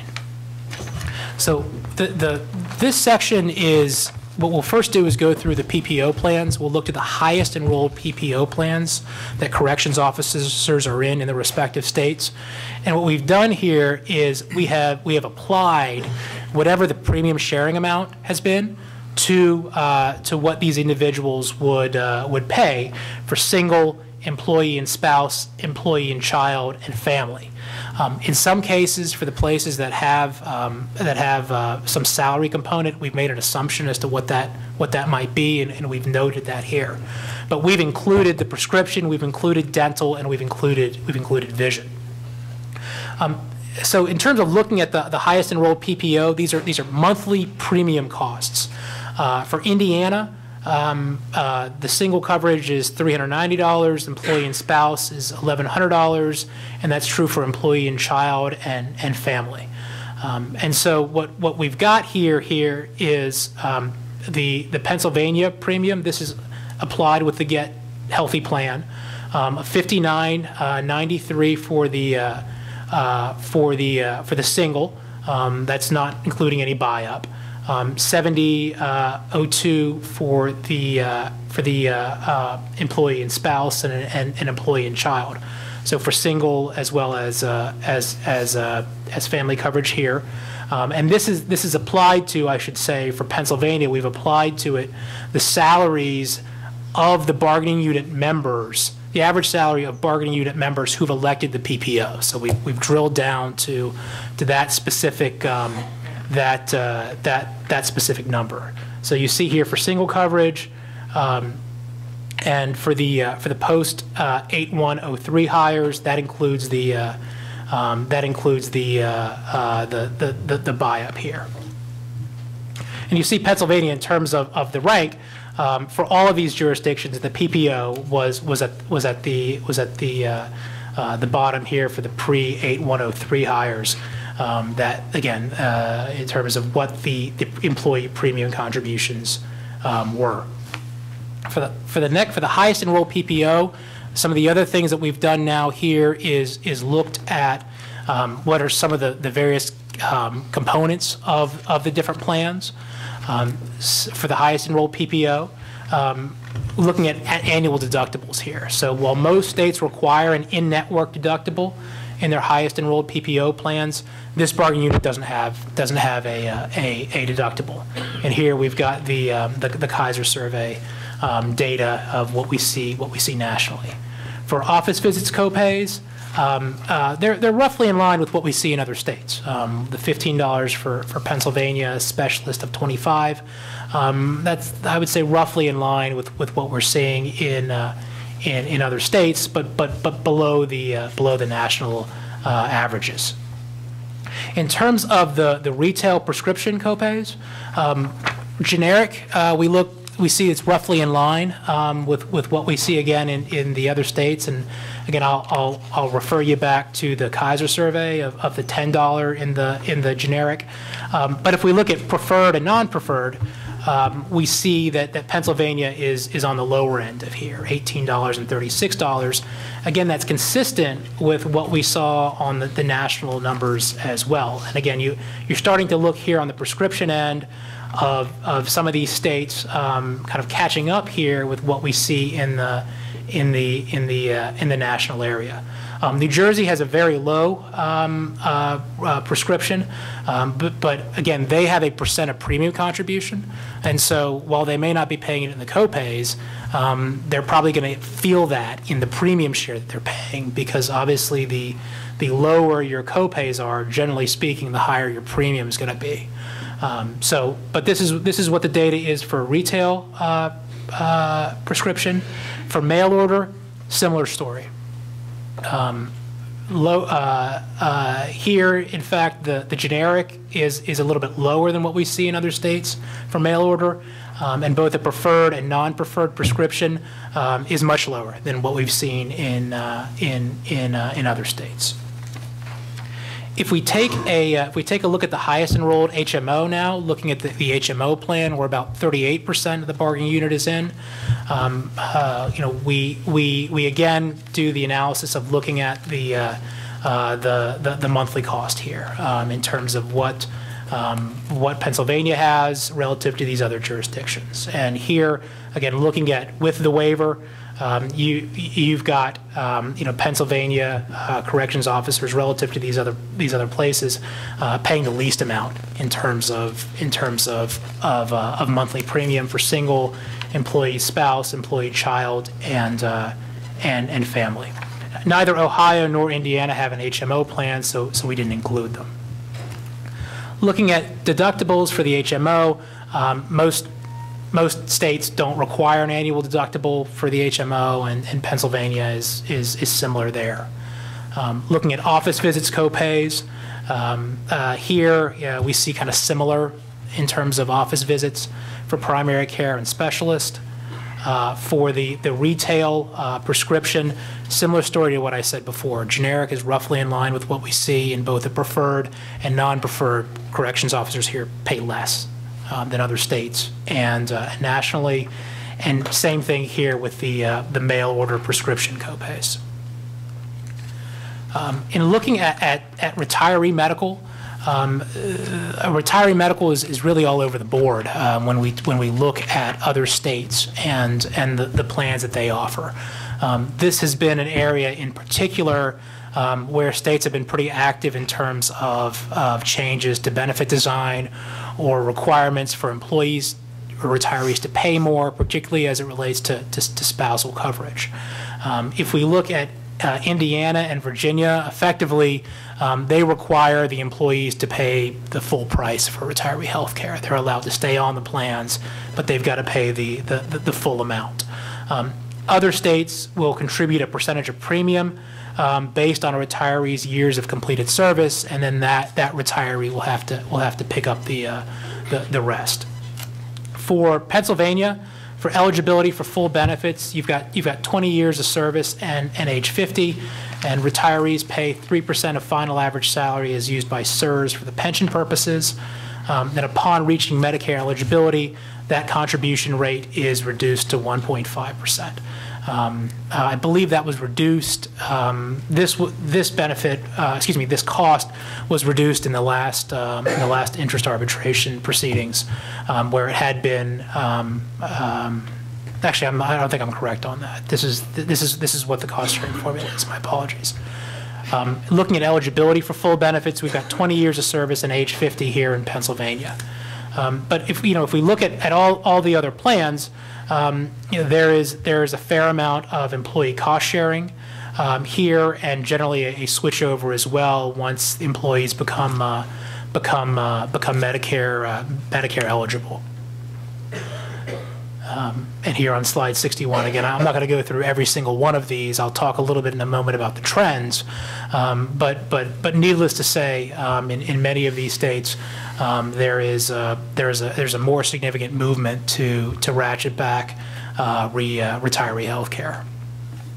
If we look at slide 62, this here we looked at the employee contributions for a retiree with 20 years of service in the highest enrolled retiree plan in each of these states, and what the individuals are paying, what the retirees are paying for both for pre-Medicare contributions for a retiree only, for the pre-Medicare contributions for a retiree and spouse, and for a Medicare eligible contribution for retiree and spouse. Here again, we requested the highest enrolled retiree plan that corrections officers were in, if we could get the data, and we provide that information here. In terms of retiree-only coverage, for where Pennsylvania ranks is 8 of 12 in terms of they are the 8th lowest in terms of the Medicare contribution required. In terms of pre-Medicare contributions, they're required to pay the least for pre-Medicare, and they are one before last in terms of Medicare contribution for retiree and spouse. So if we're looking at what retirees are required to pay, it's very competitive to what retirees, in fact, it's very, very good relative to what other retirees in other states have to pay for their retiree health care benefits. The final section of the presentation is on state cost containment trends, and this is specifically related to health care. And you heard me mention before, there's been a lot of activity here in this area, particularly as it relates to plan design and employee contributions. And so if we look at what's going on in the states that we highlighted earlier, in Delaware, as of July 2012, Delaware had a quote-unquote no-cost basic level health care plan. It eliminated that and increased cost-sharing requirements to contribute a premium in the various different types of plans. They also ratcheted back their employer share for post-Medicare retirees and changed the vesting periods as well for retiree health care coverage. In Maryland, there was changes. Coverage was changed for PPOs and POS plans to increase the amount of cost sharing that they required in those plans. In Illinois, there have been increased member and dependent health care contributions for all of the plans that they offered, increased out-of-pocket maximums as well. For those retirees, as of February of 2014, those who are Medicare eligible that have a spouse who's also Medicare eligible will no longer be able to stay on the same health plans as active employees, and they've introduced a Medicare Advantage plan. They've also been increasing in Illinois, as of July 1st, retiree health care contributions from 2% to 4% of their monthly annuity for pre-Medicare eligible retirees, and from 1% to 2% of annuities for Medicare eligible retirees. In Michigan, significant changes as of January 2012, no longer providing retiree health insurance. Instead, effectively, Michigan has elected to take more of a defined contribution route and put in a fixed dollar amount into a health care fund. And then effectively October 2014, later on, that we'll see here is consolidating some plans they have, adding co-insurance payments, and increasing the out-of-pocket maximums for its plans. New York also added some increased deductibles and co-insurance maxes. Ohio is making some major changes for new retirees as of January 15th, January of 2015, where they're eliminating coverage for dependents, spouse and children over the next 3 years, increasing the minimum eligibility for the state's health insurance contribution, also widening the range in terms of what the state is going to pay, effectively reducing the contribution that they're making, and no longer offering health insurance to Medicare-eligible retirees who are enrolled in Medicare A and B, and transitioning some of these individuals out. West Virginia also increased their third-tier copays as well. The final state that I want to focus on here in terms of health care is New Jersey, because they made some very significant changes that I think are helpful for the panel, again, to understand the context of. You'll recall New Jersey was the highest in terms of cash compensation in my prior section. But what New Jersey did, in addition to significantly changing the interest arbitration, putting a cap on interest arbitration awards, is that they changed their employee premium sharing very significantly to require employees to contribute a percentage of premium based on what their salary levels are. And that was done for all state employees. That was legislated. It was done for all state employees, also applies to municipal employees, so municipal police officers and firefighters as well. What they did was they applied a phase-in over 4 years. So effectively, because this was such a significant change, which I'll show in a moment, they essentially said, we're going to give you 4 years to ramp up to this once a collective bargaining agreement expires. So in year one, the individuals would pay 25% of the increase, then 50, then 75, then after 4 years, they're at 100% of what the premium contribution is. For New Jersey corrections officers, they're going to be fully phased in as of July 1st of 2014. And if you look at what these numbers are, in terms of this is percentage of premium for New Jersey, the contributions range from 4.5% of premium all the way to 35% of premium here. So really here, if you look at where a max corrections officer is in New Jersey, in terms of their salary, they're paying about 32%. They're here down at the $70,000 amount. If we looked at the average here in Pennsylvania, that would have fallen in here at the $55,000 to $60,000 amount, and that's about 23% of premium for single coverage. And again, these are rates as shown effective July 1st of 2014. They're paying 3/4 of this at the moment. If you look at what's happening as of July 1st, 2014 for the employee and one dependent, the range here is 3.5% of premium up to 35% of premium. Again, very very significant over here in terms of what those percentage of premium contributions are. Again, here, their step 10 is in this area. That's 26% of premium. You have a sense here of employee and one dependent. And then here, in the final slide I have, is the family coverage and what those amounts are, the salary range, and the rates. Again, here, very similar, very significant change in New Jersey, where prior to this law being enacted, at least at the municipal level, there wasn't a huge amount of employee premium cost sharing, and you see what New Jersey has done in terms of its employee premium cost sharing. So that is the presentation that I have for the panel this morning. Anything further, Brian? No, we don't. I'd suggest we take a short break. That'll be fair, then you could prepare any cross-examination. Let's take a short break. Okay, we're going to have some cross-examination of the witness. Mr. Kapoor, good morning. How are you? Morning, sir. Well, thank you. We have, we've discussed this with the panel, with opposing counsel. I have some questions about the initial remarks that you made. You covered, I think, maybe 3 different areas, and so I'd like to ask you about some of the information that you put forward in the first area, and my associate here, Mr. Egan, will ask you some other questions.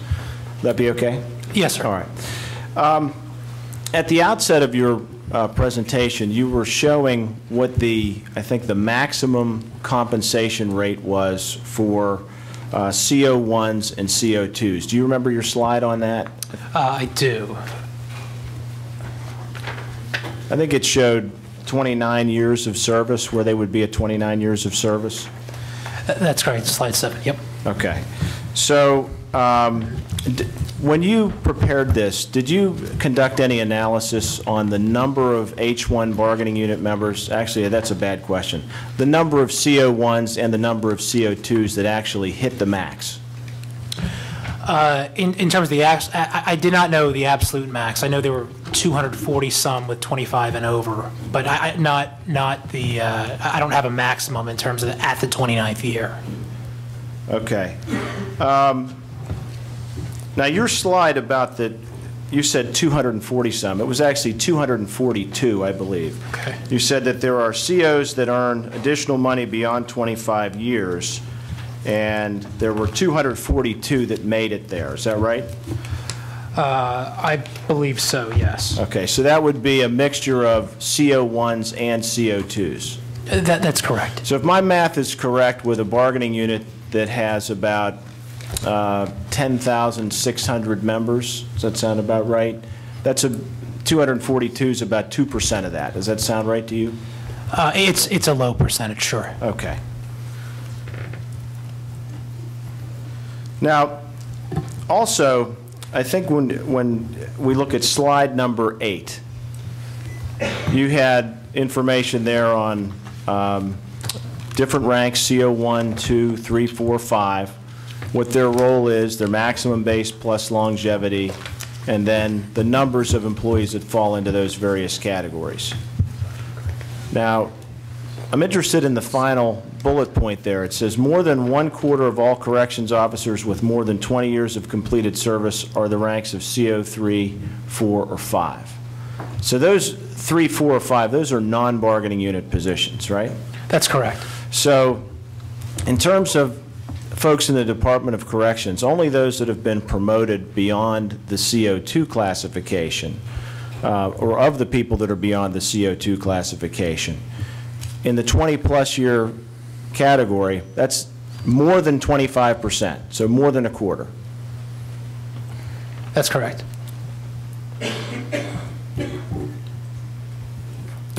Now, you also did, in terms of your analysis on the compensation rates for our COs, you looked at not only base wages, but you looked at overtime, shift differential, and uniform allowance, right? That's correct, yes. Now, uniform allowance is fair to say that's designed so that employees that are wearing the same required clothing day after day have some additional money in their pocket in order to handle not only cleaning those, but replacing them as they wear out. Fair? That's correct, sure. Okay. Now, in terms of shift differential, can we agree that in terms of employees that work on an hourly basis, and particularly in corrections, shift differential is a relatively common thing? Well, you had, in terms of the other comps that we looked at, I think it was 8 out of the 12 had some form of shift differential. All right. And even beyond your comparables, in terms of shift work, shift differential payment for folks that are working beyond the typical daylight shift hours, it's not uncommon for them to receive some form of shift differential. You agree? I'd agree it's not uncommon. Okay. And would you agree that there's been no increase in the shift differential here since approximately 1998? That I don't know. I know there wasn't in the last 2 contracts. I don't know previous to that. Okay. Now, with regard to overtime, we took a look at overtime by agency. If I may, are you familiar with the Governor's Workforce Statistics Report? I know of it. I didn't review it as part of my presentation. All right. I may ask you a couple questions about some of the information in that. I'm not trying to pinpoint you to particular things. If you think it's maybe accurate or it's you have a problem with the question, please let me know. Okay. Okay. And again, I haven't reviewed it, and so I'll let you know. I understand. Well, and I may give you some information and ask the question. Okay. So, for example, we looked at, in that workforce statistics report, the Governor's Office broke down overtime into looking at what the overtime rates were for various agencies, okay? So they looked at like Department of Transportation, Fish and Game Commission, Agriculture, Probation and Parole, State Police, I don't know if I said Department of Transportation, and then, of course, Corrections. Now, would it be fair to say that in terms of overtime costs, we would expect that there would be greater amounts of overtime in agencies such as State Police, Corrections, Department of Transportation than like in the Game Commission or Probation and Parole? Would that be fair? That I don't know. I don't know in terms of the schedules, particularly in terms of probation and parole. I don't know the answer. Well, I guess I'm sort of looking at it on a common sense basis, that if we're, let's say, even talking about the Department of Agriculture, you would agree that agencies such as Transportation, State Police, and Corrections have minimum staffing. Would you agree with that?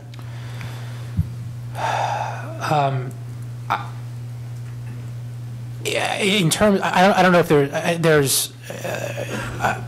I don't know the answer specifically in terms of whether there's a fixed number in the Commonwealth. I assume that the agencies have some internal benchmarks as to how many staff they'd want to have before they, particularly at a facility. Right. I would assume well, in that. terms of transportation, you would expect that when the roads have a lot of snow on them, you've got to get people out to clear them, right? Sure. Whether or not there's a minimum, I don't know, but I would agree with that. Sure. State Police, you're going to need people to be patrolling the roads and answering calls. Fair? Sure. And then in Corrections, you're going to need people to watch the inmates. You can't just say, well, somebody called off today, or, you know, we've got a larger number of inmates, just put them in this separate pod and they'll be okay. You can't do that. Right. Okay. But maybe in Game Commission or the Department of Agriculture or some of these other general services, those considerations might not exist. For certain employees, sure. All right. Now, just considering that, we went back and looked over time at the top, what I would call the top 3 in terms of, just based on logic, we would expect to be the top overtime earners. So that would be Corrections, State Police, and the Department of Transportation. So looking at 08-09, Corrections was last, and State Police was first. 9 to 10, Corrections was last, State Police first, Transportation second. 10 to 11, Corrections last, State Police first, Transportation second. And then in 2011 to 12, Corrections was second, state police first, transportation was third. And then in 2012 to 2013, which is the last 2 years or the last time period set forth in the report, corrections was actually first in overtime, and state police second, and transportation close behind. Excuse me for a moment, Eric, just to clarify, what exactly are you looking at in the report?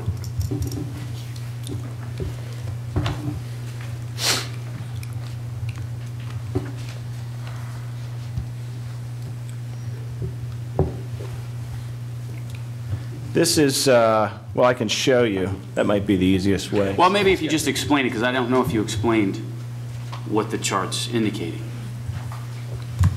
It's this page. Average overtime expenditure per employee. Right. Okay. I don't know if that was part of the question. Okay.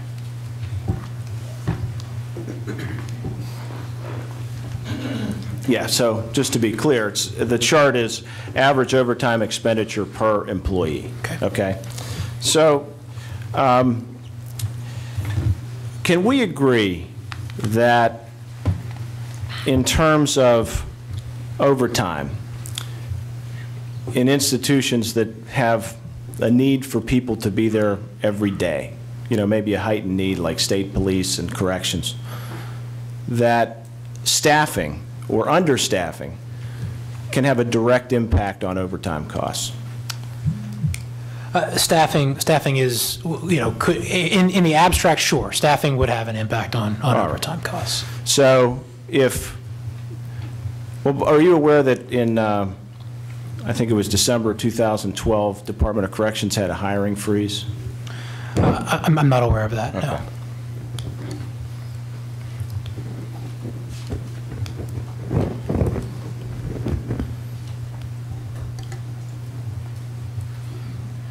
So essentially, if we have less employees and more work, there's a greater possibility for overtime. Is that fair?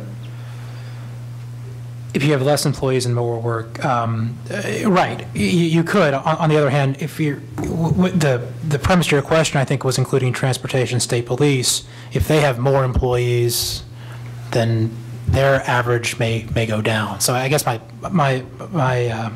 the answer to your question is yes. I just don't know what specifically happened with those three different entities over those past couple of years. Right.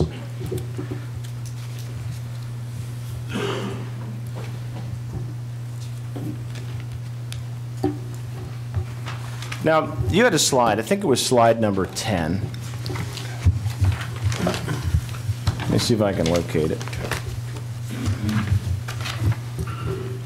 All right. Now, on this slide, you're looking at the median gross earnings, and this is across the Commonwealth, right? No, this is the first number, the 57,491.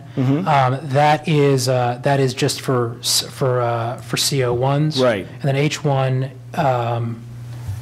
No, excuse me, 1 second. I'm sorry. This is for the entire bargaining unit. That's the entire bargaining unit. But the comparison, you're doing a comparison here, right? Yes. So you have the median gross, what you've determined as the median gross earnings, and this is for every member of the H-1 unit. Correct. Okay. So it's not just COs, it's everybody. That's correct, yes. So we'd have people in pay group 34, people in pay group 35, 37, all of those things, right? That are members of the bargaining unit, correct. Correct. So you're comparing that to median earnings for residents of the Commonwealth, 25 and older, right? Correct. So it's everyone across the Commonwealth, and then you break it into like high school degree, et cetera. Fair? That's correct. In O2, and these are individuals who earned something. Okay. So that would be, as long as you were 25 years of older, it would be all jobs across the state. That's correct, yes. So that could be somebody working at McDonald's or Burger King or Chick-fil-A, right? It could be, yes. Okay. And so it could also be folks that are not full-time employees. They could be part-time. That's right, yes. Minimum wage employees. Yes. So to some degree here, this is a comparison of unionized career people against a group that is very large and includes folks that might just be working minimum wage on a part-time basis. Right, it's a comparison of, right, of what this bargaining unit received over that time period versus what you see in the Commonwealth, All right. And when you ultimately did your comparisons for wages later on, you based that on primarily on a CO to CO basis when you looked at the other states. That's correct, right? yes.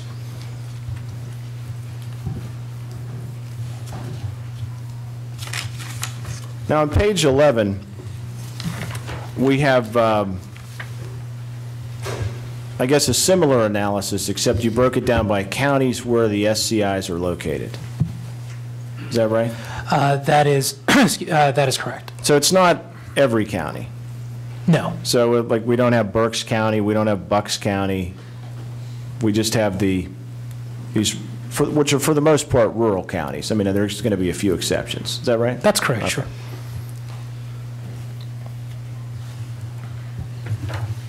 Now, on page 13, if I can locate it.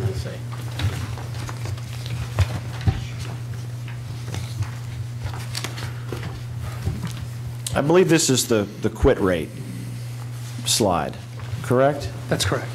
Now, here you're comparing the H-1 unit to total public and private sector, not just Commonwealth jobs, right? In the third bullet point, the Northeast labor market, that's right, that's everybody. Okay. So, again, that would take into consideration any job. It could be someone working in a fast food joint, someone working as a waitress in a restaurant, or a waiter, right? That's correct, yes. Anything, okay. People quitting in part-time jobs. That's correct, yes. And just to be clear about the chart, this chart is done on a calendar year basis. That's right. So we're just looking at the total number of separations by calendar year. That's right, and effectively whether they were, and the reason, as coded in the Commonwealth system as to whether or not they were voluntary or otherwise. Okay?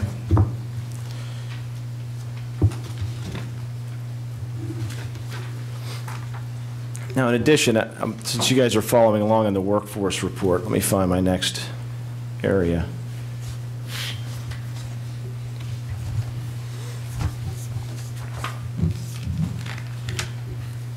It's actually page 18 of 61. So I'd asked you about the workforce statistics report before. One of the things I noticed when I looked at page 14 of your report, or I don't know, it's page 14, slide 14, you're looking at, for our group, the average employee costs. I am, yes. And you broke it down into cash, right? Yes. Which you had to think, if I remember the slide correctly, it's somewhere around $60,000. Right, around just under 61,000 for the Okay. COs. And then you have benefit costs as well. Right. And you had that, the thing that I thought was notable is the various benefit costs that you had listed are the same ones that are listed in this particular portion of the governor's workforce report, which is the benefits you had broken down into state employee health program, REHP, life insurance, retirement, Social Security, leave payout, workers' comp, unemployment comp. Did I get them all? I don't have a document, but I can mean, give you mine. Okay. Okay, thanks.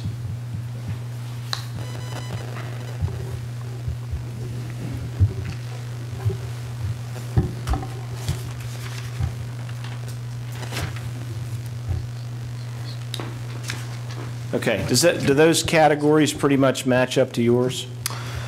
They do, yes. Okay, so fair to say, just looking at this exhibit, that what the governor's office is doing is they're looking at the benefits they're paying to all state employees in these accepted categories.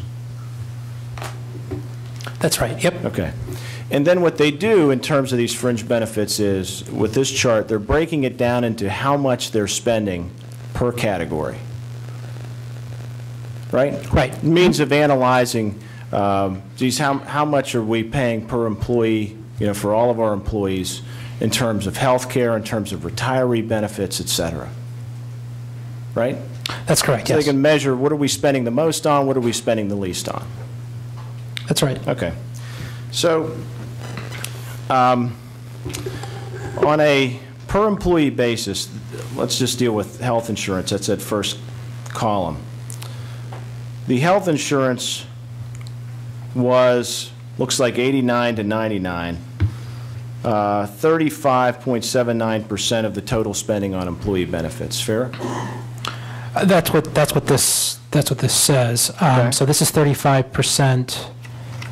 Is this, The way I categorize, I'll ask you the question again. Okay. Just so, hopefully I couched it correctly.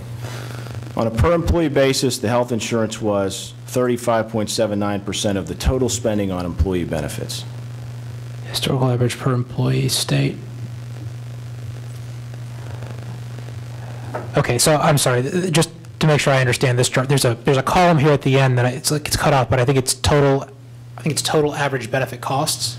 Yeah. This here, and so this is, I haven't seen this chart before, so this is 35, this is setting up the chart based on that amount. So if I were to apply 35.79% times whatever the $13,000 amount, that's going to be the dollars in there. Well, I think if you add all those percentages across for the various categories. Okay, I'm sorry. Eventually you hit 100%, right? Okay, I see now. I'm sorry, I see now. Yeah.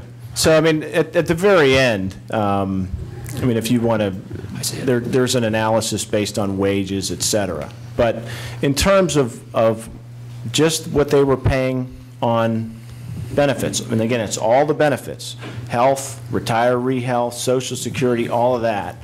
This chart shows you what percentage they're paying towards health care, how much the state health care benefit spending is out of that 100%. Agreed? And so this is per employee. So this Right. is And it's all employees. right. So this would include part-timers. This would include kind of all those different groups of people here. Well, I guess so. Okay. But they're probably not providing health care to part-timers.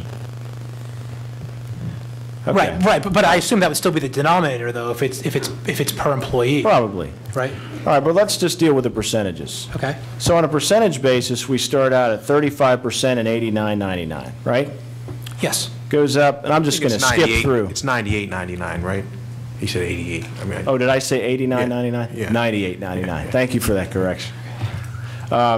So then we go 0304 jumps up to 43%, right? That's right. 2008, 09, 42%. 10, 11, 42%, and some change, right? That's right. That's what this reflects. And then as of the last reporting period, it reflects that the percentage drops, right? It does. Fairly considerably to 34.48%. Agreed? Again, that's what the document says. So. And we can agree, just let's move across. We're just going to cover three categories. REHP is the next one. 0405, 30%, right? Right. That goes to 32 in 0506, right? Yes. And then it begins to drop. 2010 to 11, we're down to 23%, and in 2012-13, again, 23%. Agreed? That's what the document says. Okay, now let's get to the next one, which is retirement. And that's where there's a big jump. Would you agree with that? Again, that's what this Yeah, is. according to the document, it shows 2000 to 2001, the percentage they're paying is about 4.37% towards the retirement. And then it starts to climb. 05, 06, 6.79, 8, 9, 8%, all the way up to 2012, 2013 to 20.16%, right? That's correct. So, and essentially, that's what I think you had a slide at some point talking about pension costs, didn't you? So Yes. this would be, in terms of the retirement numbers, what you would expect, you would probably expect as an economist, in terms of what the state is paying for pension. Well, again, I don't, this is all employees. I mean, I can tell you how I came up with those numbers or Well- the rationale behind that. I mean, again, this, all I, But my question to you is, you're not really surprised by that pension number being higher, right? am I surprised that Right. that's going up? It doesn't surprise me. All right. Now, are you familiar with the SERS system? The level of benefits generally? Generally speaking. Okay. And the fact that, in terms of how we become eligible for benefits here, that there's a vesting period, right? That's right. So if you leave before you're vested, you're just getting a return of contributions. You're not getting any kind of a pension benefit, right? You get some interest too, right? You get a little interest Okay. on there. Sure. But effect on the pension plan of somebody leaving before they're vested is very small. Is that fair? If anything. Well, yeah, I mean, I don't know the way the actuaries are. I mean, if one individual left, or in the aggregate. Yeah, because you're not taking any money out of the pension fund other than what you've contributed and what the fund's earned interest on. Well, you also have to take into account what the fund has assumed the interest rate, or the interest it would have returned. So, the fund, I think, probably, I assume their actuary, when they do the analysis, has some assumption based on the number of people who would leave before they're vested. Mm-hmm. Now, since the enactment of Act 120, I mean, there were some significant benefit changes with that, one of which was the 10-year vesting, right? Move from 5 to 10, that's right. Right, okay. So if we're looking at a group of employees where there's a larger number of them that are leaving before they're vested, their share of the pension liability would be less. Agreed?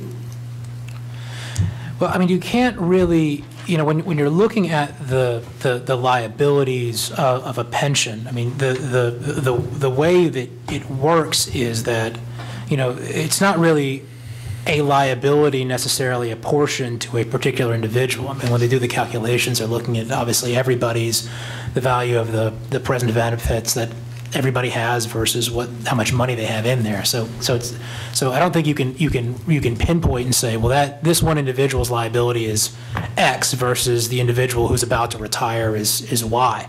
Certainly, the amount of benefits that he or she has accrued over that time period is more if they're about to leave.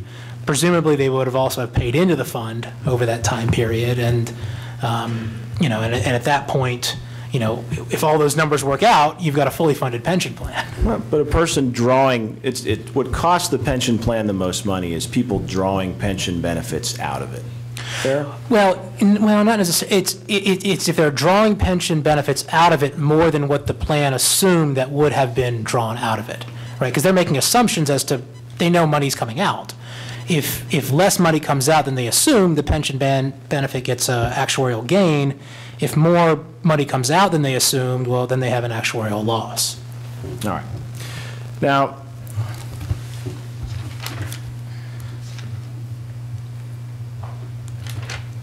I think that may be all of my questions to this point. Give me a minute.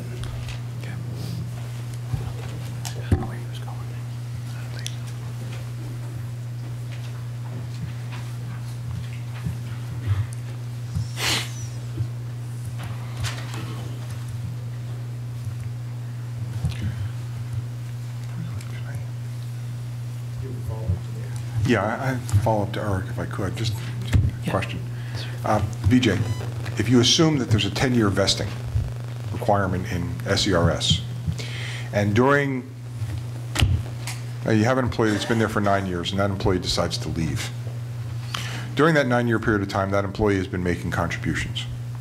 And the fund has, in addition to its other assets, presumably been making money. So that employee leaves, he or she can take their contributions plus interest. But during that same period of time, would not the Commonwealth be making a contribution, an employer contribution?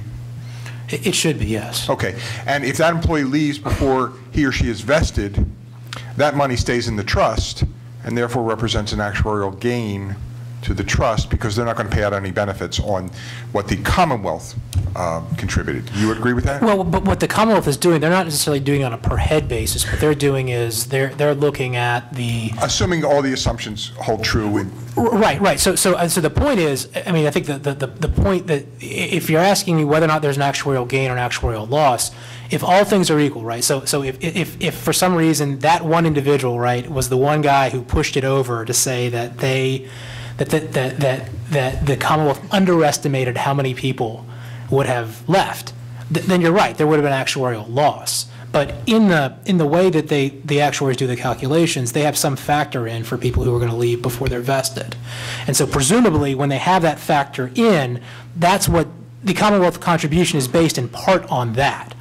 So if you're saying to me that the actuary is underassuming how many people are leaving, then I would agree with you. Yes, then the plan is having a loss. But if they're still within what the actuary is assuming in terms of non-vested people leaving, then the Commonwealth's contribution isn't going to change at all. Everything else being equal, at the end of the day, if no further benefits are coming out of that fund, and assuming that contributions were made for that employee or based on wages paid to that employee, and it's above the assumptions, you're not going to pay out any benefits, the fund, it's gravy to the fund. Right. That in that case, that would be an actuarial gain. That's right. Yes. But again, the point on that is from the perspective of the Commonwealth costs, you basically have to be, the real life experience has got the real life quit rate for people who are non-vested must be greater than what the actuary is assuming. And that I don't know whether or not that is or not. And that's because while the employees have a fixed percentage that they will pay in per year of 6.25%, for example, that's not necessarily true with the Commonwealth, because the Commonwealth may or may not contribute the same amount each year based upon investment performance, how the assumptions bore out, experience studies to test those assumptions, people living shorter or longer than was previously assumed, and I can go on and on and on. You would agree with that, right? That's correct, absolutely. Okay. Do you know what the average length of employment is for a corrections officer? I do not know. Would it surprise you that it's under 10 years? The average length of service for a corrections officer, again, I don't know the data necessarily on that. I mean, you may have people in this line of work who, you may have a lot of people who start off as CO trainees and just don't make it very long, right? I mean, you may have that. On the other hand, you've got a quit rate of still around 1.34%, which is still pretty good, regardless of what measurement you look to. So, well, you had mentioned Dr. Markham's report in your testimony. I assume that you saw it, you looked at it? I did, yes. And did you see the slide in his report that showed the average length of service in the bargaining unit was 9.7 years? I didn't review that one in particular, Mr. Einhorn. No, I mean I focused on the I focused more on the CPI and the comparability. So I don't recall looking at that in any okay, detail. But there's nothing in your analysis that you have that would dispute that figure? Nothing that would dispute it or confirm it. No. I have a question about the a different slide that you had that dealt with looking at, and I think this was in response to Dr. Markham's testimony. Sure. Which is considering step increases whenever you're doing a CPI analysis. Well, considering step increases when you're trying to measure purchasing power. Purchasing power, yes. Yeah. That's I just broadly referred to that as a CPI analysis. But what would happen if the starting wage for a correction officer were frozen for, let's say, 5 years? What would happen to the purchasing power? It would erode, right? No, it wouldn't, because an individual who starts at that amount will be at that amount for a year. And then in year 2, they would move to the next step. If that individual remained at the starting salary for 5 years, then I would agree with you. But for every person that came on as a new corrections officer, the amount of purchasing power that they had for that year would have eroded, right? But they wouldn't have had a salary before. In that case, you'd need to know what their salary was ahead of time. I mean, what their Sure. salary was before. Let's say it's $30,000, Okay. okay? So if it's $30,000 in 2010, and it's $30,000 in 2020, the value and the purchasing power in 2020 for a new CO is substantially less than it was 10 years earlier.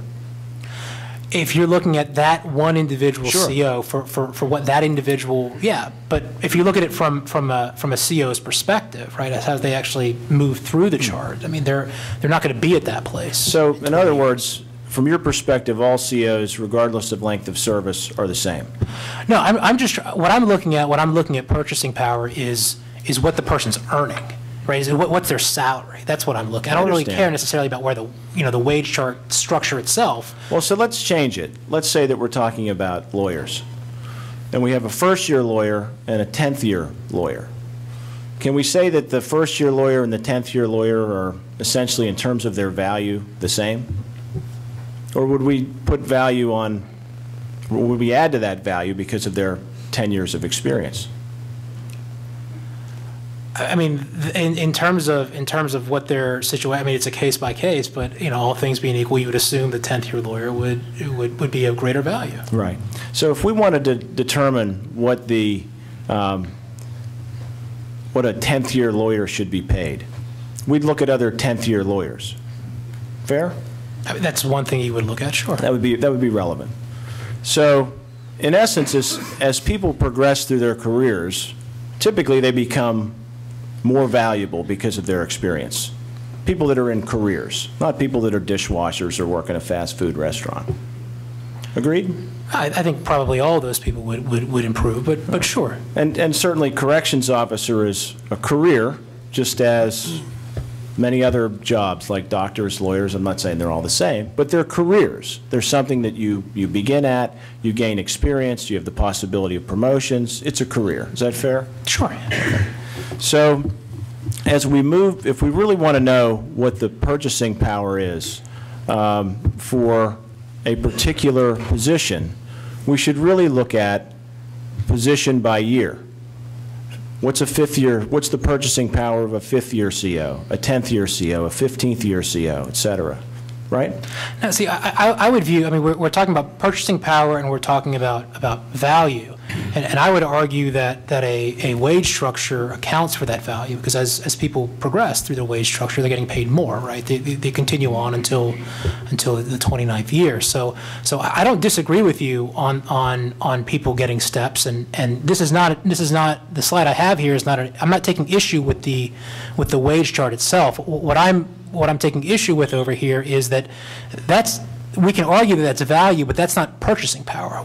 Purchasing power effectively is kind of it's almost self-evident in terms of the title, which is, how much money do I have now, and can that and what I'm earning later at some later point, can it buy me the same amount of goods and services, more or less, than in prior years? I understand. But you're not looking at the purchasing power of a particular employee at a particular level of service, right? So a 10th-year CO, the question is, when we look at the whole salary scale, and this is what Markham did, which is, what is the purchasing power of a 10th-year CO from one year to the next? Not a 10th year versus an 11th year versus a 15th year, right? That's different. And I understand that it is different, but I guess my point on this is I'm having, and I wasn't here for his testimony, but I was having a difficult time seeing the relevance of maintaining that step, just basically saying, well, this is how the wage chart changes, and then using that as a proxy for purchasing power when in reality the folks are moving. If you look from one year, if you look for 1 year to the next, I mean, what's clearly happening, other than in cases where folks have a step freeze, is they're they're, in terms of what their salary is, it's different. Right. You've removed the value of experience. No, I've included the value of experience. He's removed the value of experience, right? I don't think so. Let's try it a different way. Yeah. I think where you might disagree with Dr. Markham, and correct me if I'm wrong, is that perhaps he was considering the purchasing power expectation of a 10-year CO versus the purchasing power expectation of a 6-year CO. One would expect, would you not agree, that you would have greater purchasing power as you advanced in your career because, okay, 4 years from now, I'm going to be more experienced, I'm going to be paid more, so I'm going to be able to afford more. Can we agree that it might be a difference of factoring out expectation? Yeah, I mean, I can, let me just put it this way. I can agree with you. I mean, I think his math is right. Let me put it that way, in terms of looking at what the wage chart looked like in 2003 versus 2014, and that being less than the 33.5%. And again, so I can agree with you in terms of the math on that. And you're right, Mr. Einhorn, it may be just a difference in perspective of what our concept of the purchasing power is, and that may really be what it is.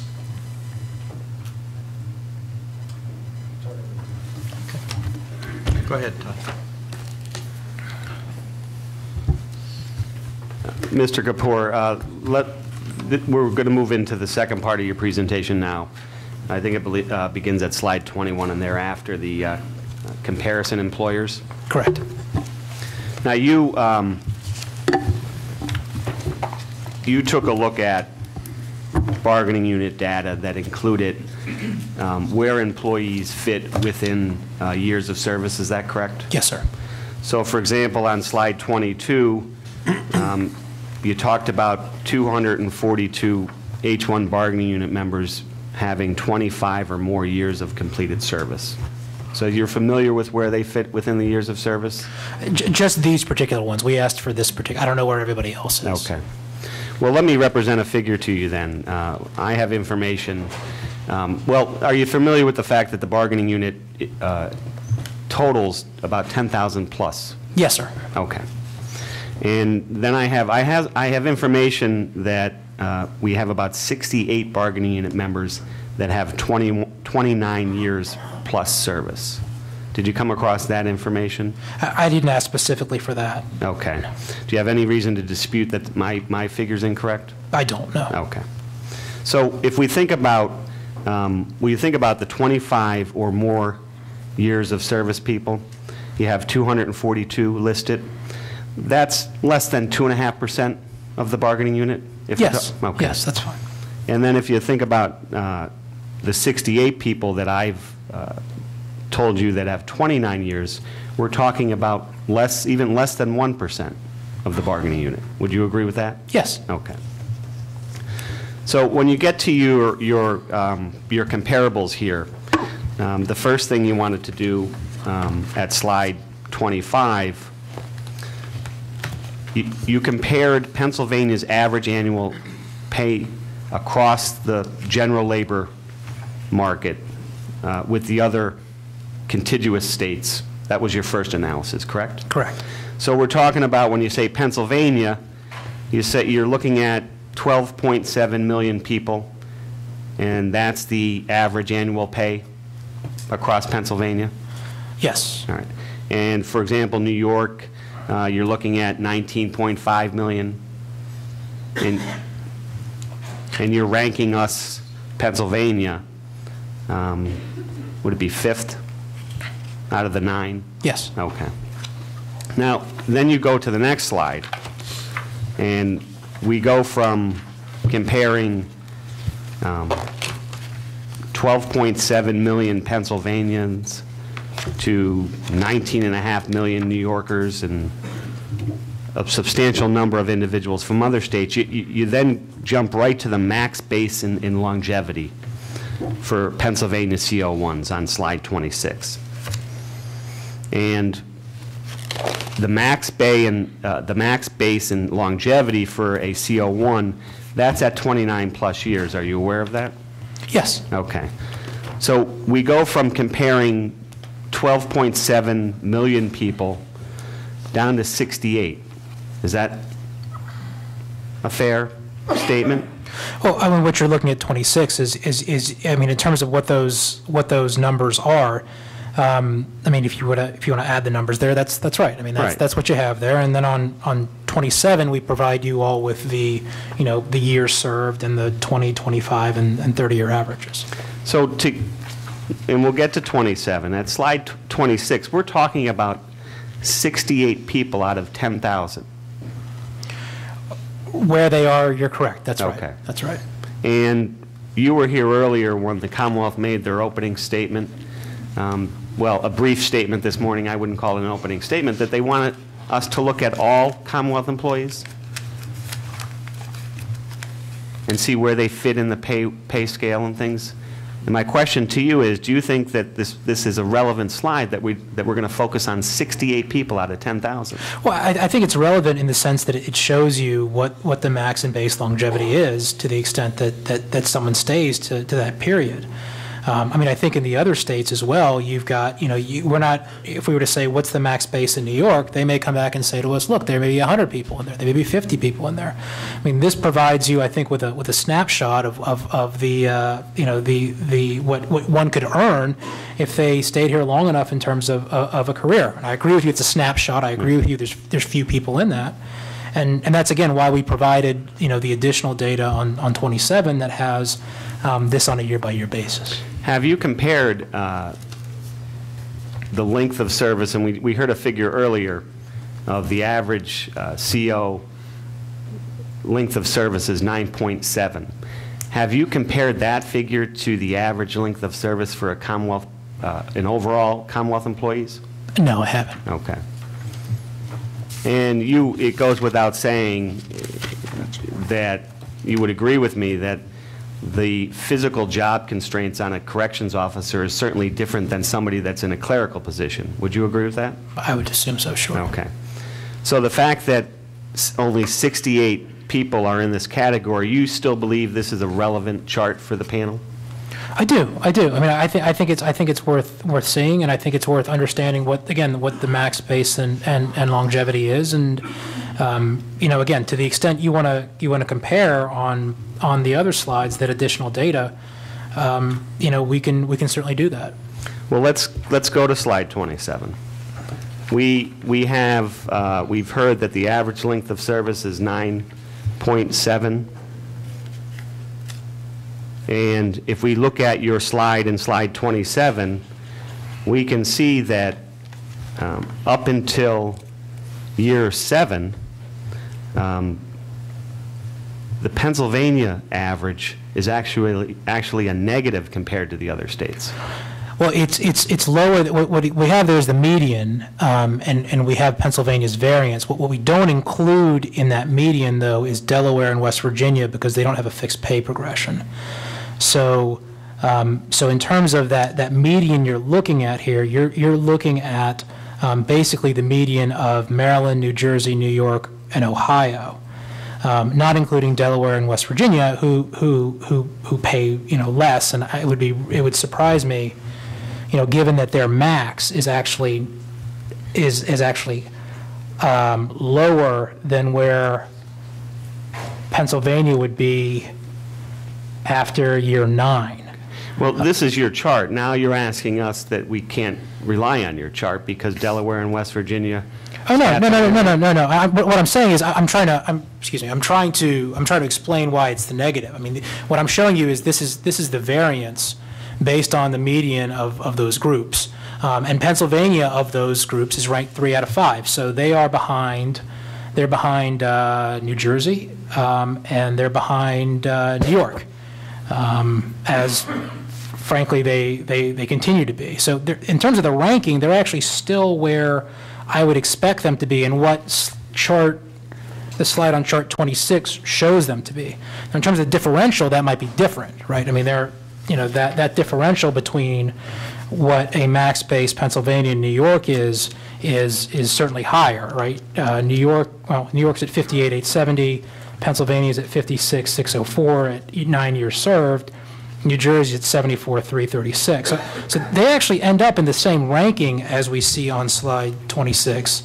It's just that the disparity may be a little bit different. And that leads me to my next question. You say they actually end up on the higher end of things. Did you calculate the percentage of employees where they fit in? For example, how many of the 10,000 fit in the 0 to 5 year group? How many of the 10,000 fit into the 5 to 10 year group? And the percentages of employees? Because if we're talking about 68 employees out of the 10,000 that fit into your chart on slide 26, did you group and figure out where the other employees fit? I didn't do a distribution, no. Okay. I did not. Now, you then also went from your first comparisons to, you moved on to the large Northeast states, and that began at slide 28? Correct. And again, you used the 12.7 million residents, the average annual pay for those in slide 29. And you have us, Pennsylvania ranked 6 out of the 9, correct? Yes. Okay. And then again at slide 30, you felt it was relevant to use the 68 people that were at max base, the 68 out of 10,000, and that what gets us up to being ranked 4th, correct? That does, yes. All right. But what's more interesting when we move on to chart 31 is that if we look at the average years of service for a Pennsylvania CO being 9.7 years, at 9 years or at 10 years, we're either 6.7% or 4.8% behind the median, correct? That's right, yes. And when you compare us to the large Northeast states, at 20, 25, and 30, we're still anywhere from 5.8% to 9.6% behind the median. Can I ask a question of clarification? Sure. You just said that the average seniority is 9.7 years. I understood the statistic to be the average time when a person left. Which is it? I believe the figure is average years of service. For the entire bargaining unit? Yes. Yeah. Okay. So, and then on slide 31, at least in regard to the large Northeast states, and I'll use your terminology, they never catch up. Well, and my point with the initial context of this is, given their economic demographics, I wouldn't expect them to catch up. Okay. Now, you said in the very beginning of your presentation that no one state can be compared to another state. Is that correct? Well, not that, but there are differences in states, and there's no perfect. Let me put it this way: there's no perfect twins when you do comparability. Okay. So, keeping in line with the opinion you just stated, it would be appropriate for this panel then to look at both comparisons. Would you agree? I would. Yeah. Okay.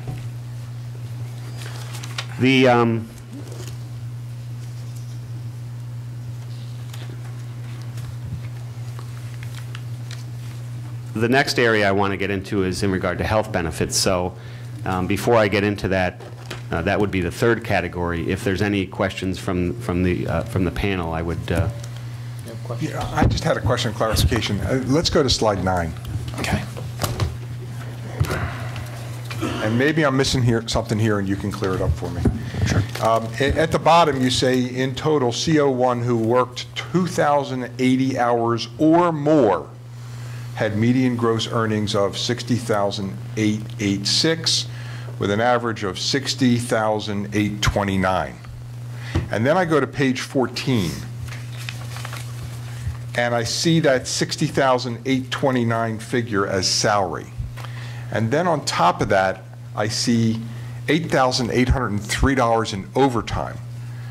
But if the $60,829 figure is 2,080 hours or more, isn't there some overtime already built into that figure? Yeah, and Mr. Einhorn, I believe I said it, but I may not have. The overtime and shift differential numbers, the two that are in italics, see they're in italics over there, they are built in, they are built into that salary, so we're not double counting them. So you'll see the total cash is $61,279. Okay, now I see it. So you're just adding the $60,829 plus the $450? Yes, sir. Oh, okay, thank you Yes, for sir. clarifying that. Anything else? No. You have any questions, Joe, on that? No. Continue, Tom. Sure. Your third area category was health benefits. Yes, sir. Now, the first question I have for you, you had talked about at slide 43 that you said currently all state employees except state troopers pay premiums of 3% of gross base salary or 1.5% if they're in the Get Healthy program. And my question to you is, now you mentioned all state employees. You're aware that the legislative branch pays 1%, correct? I'm not completely aware. I should say all, maybe I should say all state employees under the governor's jurisdiction. Okay. And that's my next question. Are you aware of what the judicial branch pays? Because it's my understanding the judicial branch pays 0. I'm not aware, but Okay. I have no reason to dispute that. And then in addition to the state troopers that pay 0%, are you also aware, it's also my understanding that the park rangers pay 0? That I don't know. Okay. That I don't know. So when we talk about all state employees, you would further define that to mean the executive branch employees or under the governor's jurisdiction? Let me say under the governor's jurisdiction, I would say. Okay. Now, when you move on to slide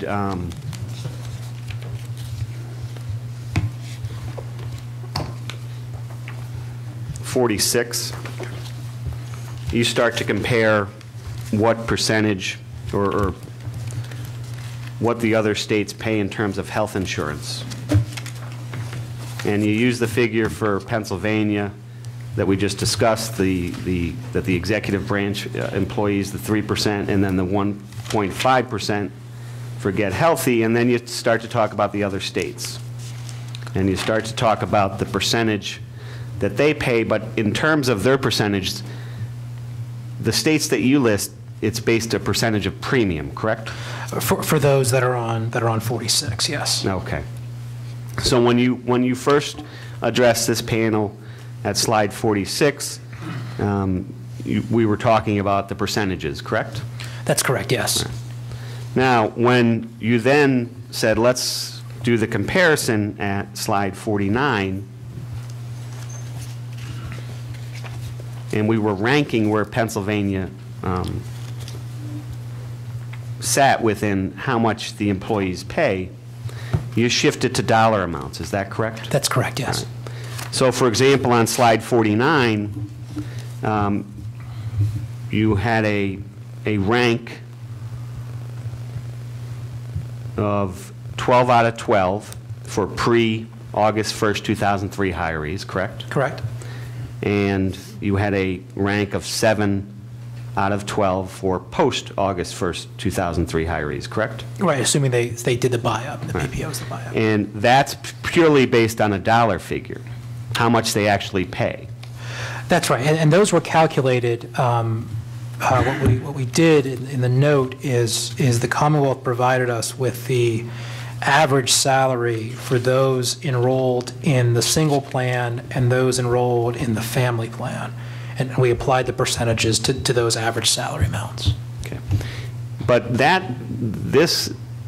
what you don't have ranked here is how much a percentage share the employee pays for the premium or the cost, correct? That's right, and I was during the break,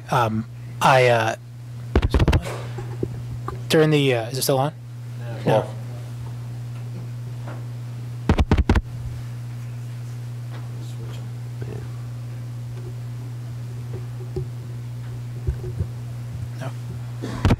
I think that's a very telling coincidence. I think Well, actually, I was about to admit I was wrong, but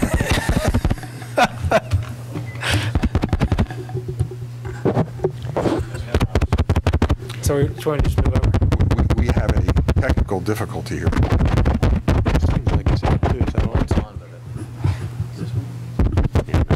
I don't think so. None of them are on. No.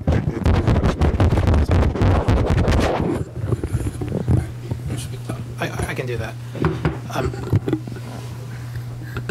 Would you like me to continue? The people in the back of the room want to hear you say that you were wrong.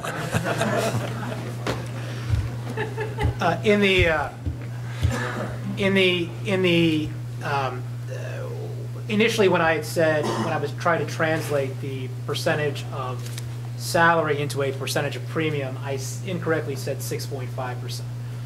Over the break, I was informed that the family plan, if we converted the premium amount, would be 5% of premium, and that the individual would be 10% of premium. So my question to you is, when we rank the dollars, you're purely looking at what the employee pays per month, but we're not looking at the percentage the employee pays versus the employer. For example, if it costs the Commonwealth $1,000 a month to provide benefits to an individual employee, you're not looking at how much percentage that employee pays for those benefits, correct? No, I'm just looking at what's the out-of-pocket cost for the employee. So, for example, and I'm not agreeing with your figures, but if you're saying that an employee is paying 5 or 10%, that rank could change compared to these other states, correct? The rank and the percentage of the cost they pay versus the employer's cost. That could change, yes. Okay. Yes. So we could go from 12 out of 12 to 5 out of 12, but you didn't do that analysis, correct? No, I didn't make a comparison. And when we go to slide 54,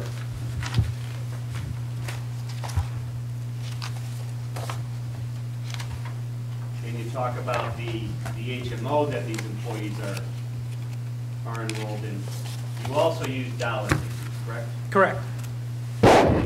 Again, you didn't convert that to the percentage of cost for the employee, correct? I did not know. So if we used, and again, I'm not agreeing with the 5 or 10% figure that you gave us, but if the employees in this bargaining unit are paying 10% of the cost of that health insurance, that rank could change from 9 out of 10 to say 5 out of 10 or 4 out of 10, correct? If you were ranking it based on premium, yes. Well, if it costs the employer $1,000 a month to provide health insurance to an employee, and a Pennsylvania employee is paying 10% of that, isn't that figure more appropriate to compare with the other states? What cost we're sharing as employees versus the dollar amount?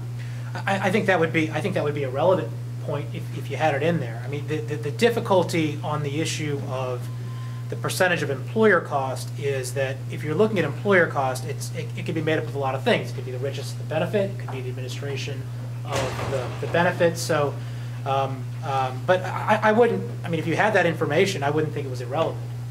So, I mean, for example, New Jersey on this slide, slide 54, you have New Jersey paying for single $226. On slide 54? Yes. Okay. So if that $226 turns out to be 5% of the premium, that's a relevant fact that the panel should know about, right? Because in fact, then they're paying less. The employees are paying less of the cost. In terms of the total cost, you're right. In this case, Jersey's actually paying 26% here. But you're right. I mean, in terms of some of the other ones, you know, if you had that information, again, I would not think that was irrelevant. No. And when we then got to the retiree data, you did the same thing. You ranked it based upon the dollar amount paid, not the percentage of cost that the employee would pay. That's correct. Slide 62. That's correct. So again, we have the retirees in Pennsylvania, you have them ranked 8 out of 12, but if we did what they were paying on a percentage basis of what it was costing the employer, perhaps that rank would increase. It could be different. So if we used your figures of 5 or 10%, perhaps we would determine that the retirees in Pennsylvania are paying a higher percentage of costs than perhaps half of these states that you compared us to. That's possible.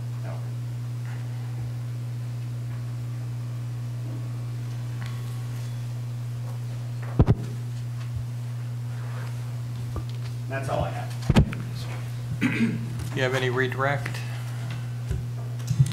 No, we don't. Thank you for your Any presentation. questions? Yes, I do. BJ, you and I both have law degrees, and you and I both deal with numbers all the time. So let me give you some numbers that you may or may not have. And for purposes of this line of questioning, I just want you to assume the accuracy of the number, okay?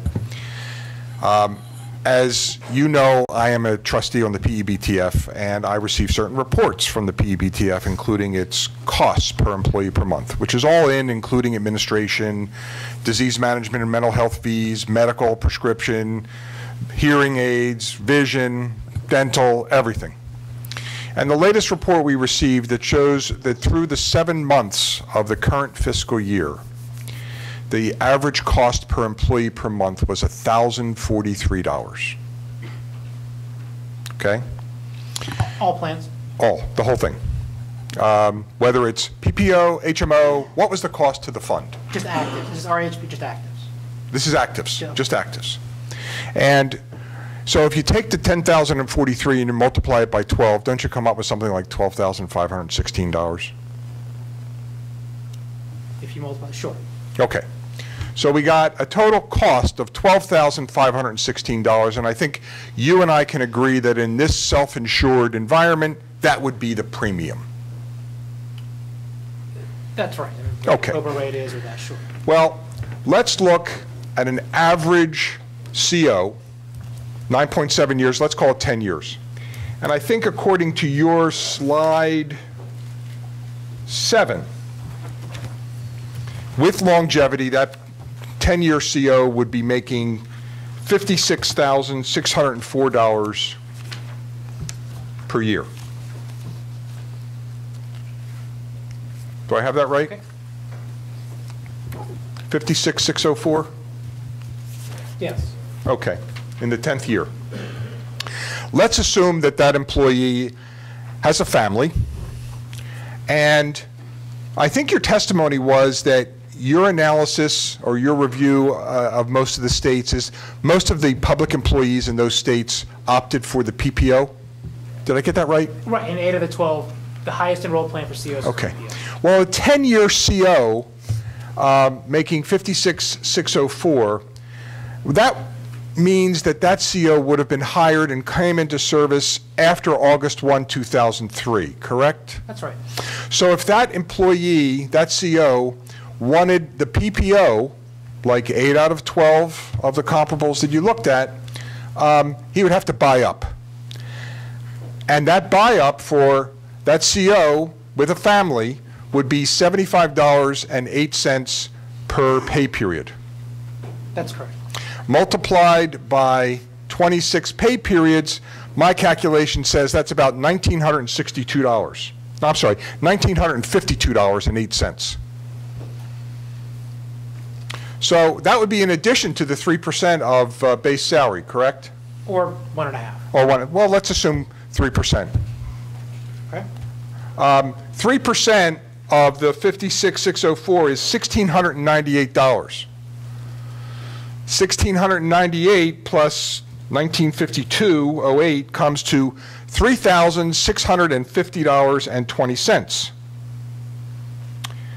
Well, if you take $3,650.20 and divide it by the $12,516 of total cost, that's 29%.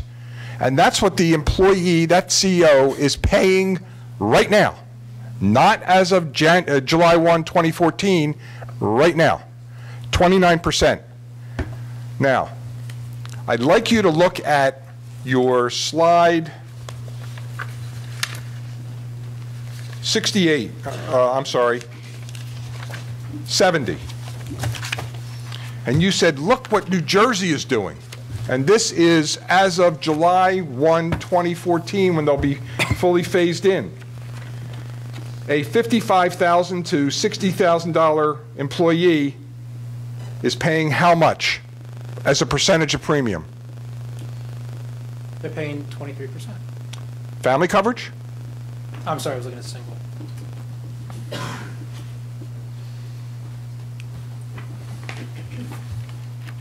So they're at 14%. 14%, as opposed to the COs right now, that 10-year CO in this room with a family, buy up to the PPO is now paying 29%. You would agree with that? Well, that doesn't want to do a Get Healthy program. I mean, that's what the numbers would be. Okay, let's factor out one half of the $16,098. That's taking $850 off of it. So it's about $2,800. Well, let's be exact. 1698.12. Half of that is 849.06. So we're going to take off of the 3650.20. We're going to subtract $850. That's $2,800. $2,800 divided by 12,516 is 22.37%. By my calculation, that's still higher than the 14%. You would agree with that?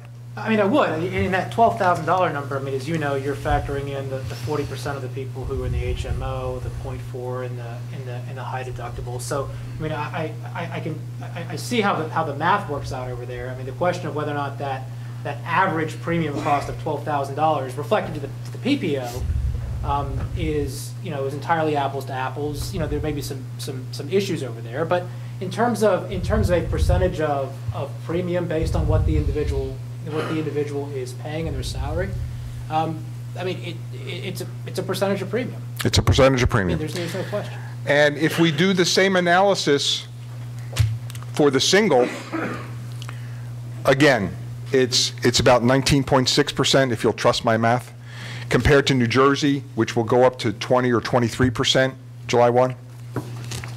Right. Again, if you're using that cost number, that average cost number, that's what the math would be. Okay, thank you. Oh, one other thing. We talked briefly about shift differential. Yes. And I think you testified that, to your knowledge, the shift differential has not been raised in at least 8 years. You didn't know before then, but you know in the last two agreements it hasn't been increased? That's correct. Okay. And you would agree with me that with respect to the purchasing power of that shift differential, there's been an erosion, has there not? I agree with you. Thank you. Any questions? Anything further? Yeah, we have nothing further with respect to Mr. Kapoor. Oh, okay. All done with this witness. Thank you very much. Thank you, John. Thank you. Thanks, Vijay. Where do you want to go from here, Brian? Before we break for lunch, we have a proposal we'd like to put into the record. Not testimony, but just a proposal. Go ahead. A few proposals. At this point, we'd just like to put into the record the Commonwealth's wage proposal. This first slide merely states what the Commonwealth's issue and dispute is with respect to wages. With respect to wages for all bargaining units that reached agreements in 2011, all of which took a 0% in that first year, including this unit as far as general pay increases. All of those units reached 4-year agreements, unlike this unit, which reached a 3-year agreement. Last year of the agreement, beginning July 1, 2014, they all will receive a 2% general pay increase, where this unit received a 2% general pay increase in April 1, with their contract expiring this June 30th. Therefore, the position of the Commonwealth that the 2% general pay increase effective April 1, 2014 covers the fiscal year 2014-15. With that, to be consistent with the need to achieve significant cost savings through these negotiations, and as the information you heard yesterday from Mr. Tartline with the Budget Office, where there was no budgeted increase for the Department of Corrections with this unit going forward, this comprises the Commonwealth's wage proposal for the next 4 years of a contract. Okay. Thanks, Brian. Any questions on this proposal? No. Okay, why don't we break for lunch? Let's take about an hour, and we'll be back. Good to go? Good to go. Okay, we're going to get started again. Brian, where do we go from here? Good afternoon. Welcome back. Thank you for your patience. We have two presentations this afternoon that are relatively straightforward and should not take too much time. The first witness this afternoon is Maria Makis with the Chief Counsel's Office with the Department of Corrections. I think that you'll see that the issue in and of itself is discrete and straightforward, yet it has presented a circumstance within the Department of Corrections where representation and indemnification under the terms of the collective bargaining agreement are not necessarily consistent with the requirements and obligations of the Office of General Counsel, nor are they necessarily consistent with the way that law and governor's code is applied across the executive branch. It is intended to bring indemnification and representation within line as it's treated throughout the executive branch under law. And it is something that will still provide representation and indemnification in all appropriate circumstances, but will avoid a couple of pitfalls that you'll hear and make the decisions that go into representation and indemnification more consistent and, in fact, totally consistent throughout the Commonwealth. So with that, I will turn it over to Ms. Makis. Thanks, Brian. As Brian said, my name is Maria Makis. This one is not on, so can you hear me now? Okay. I am an attorney in the Office of Chief Counsel assigned to the Inmate Litigation Section. I'm counsel for the Department on Right to Know Law issues, and I'm also involved in reviewing incoming lawsuits for any issues that may arise with regard to representation and indemnification of department employees. By law, the Commonwealth must represent or reimburse an employee for the defense of an action that arises in the course of his or her employment. And the standards for civil cases are set forth in the Executive Board regulations, which I believe you have been provided as exhibits. For PA Code Section 39.2 discusses civil cases that involve unintentional conduct, and Section 39.3 deals with civil cases involving intentional or malicious conduct. For cases in which unintentional conduct is alleged, counsel is provided as long as the employee acts within the scope of his or her employment. For those cases in which intentional or malicious conduct is at issue, the General Counsel for the Commonwealth retains the discretion to determine whether the employee will be provided with representation or indemnification. In those instances, defense and indemnification is required only where the General Counsel determines that the conduct was within the scope of the employee's authority and was a good faith exercise of that authority. When we receive a civil suit, the department determines whether or not the defendants named in the suit have been disciplined with regard to the allegations in the complaint. If there is no discipline with regard to the allegations in the complaint, the department undertakes the defense of that individual. That is the majority of the cases that come into the department. In fact, last year, there were 1,102 cases that the department received, and only 4 of those cases involved an issue with regard to representation and indemnification, such that that was subsequently denied to the employee.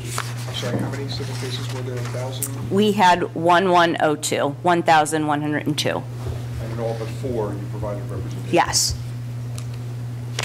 If the discipline that the employee received is the same as the allegation in the complaint or related to the allegations set forth in the complaint, The department refers the matter to the general counsel for an exercise of his discretion with regard to whether representation and indemnification will be provided.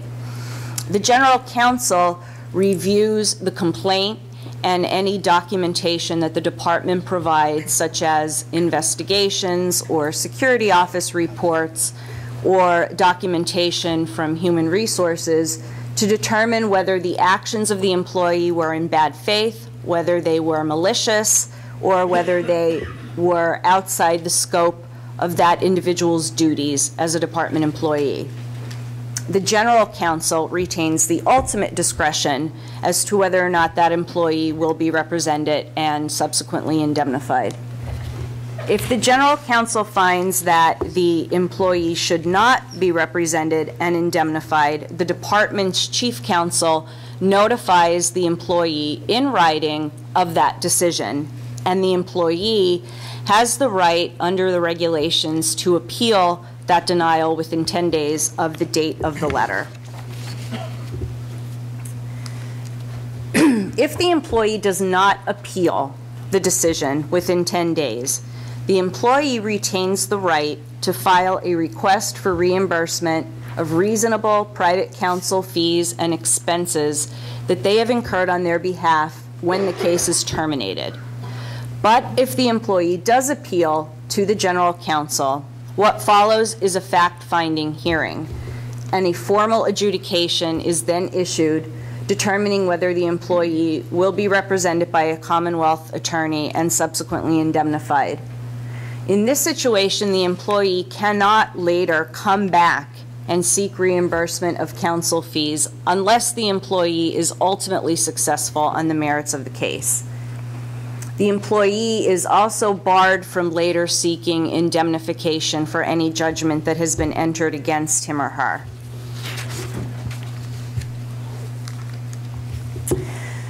From the department's perspective, the language of the collective bargaining agreement removes the discretion that is afforded to the general counsel by the executive board regulations, such that representation is provided in all instances, whether the conduct is unintentional or intentional.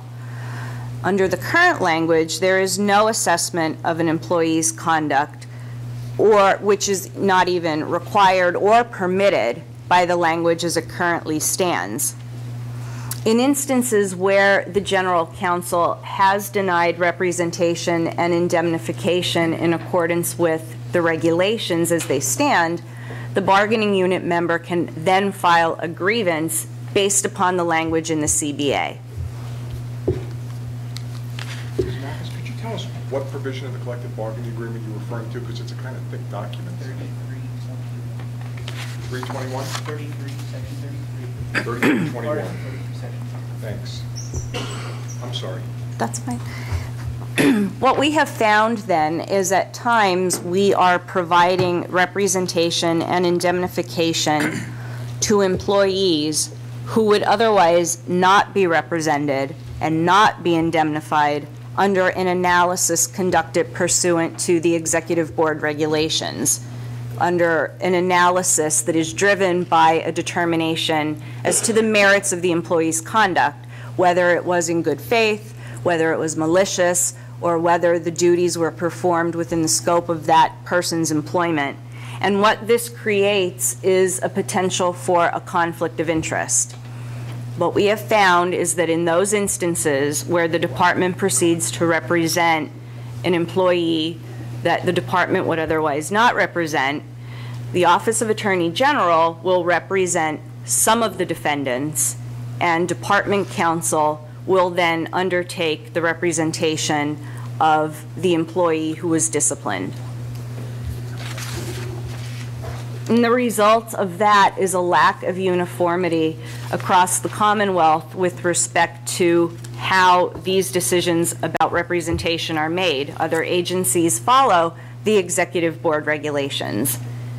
Bargaining unit members may not only file a grievance, but they can also file an appeal of the general counsel's decision, which means we have dual forums and standards of review of these matters, and in essence, it's a waste of resources to litigate the same issues in two different competing forums. And in light of that, what the department is proposing is that the employer will provide liability coverage and legal defense as set forth in Title IV of the Pennsylvania Code, specifically Chapter 39, and which is incorporated into the management directives 205.6 and 630.2, which have also been provided as exhibits.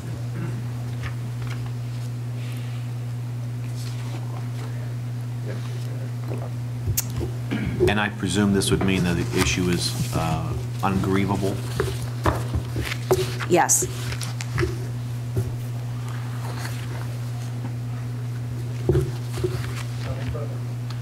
Any questions? Briefly, Attorney Mathis, could you turn back to slide number 9?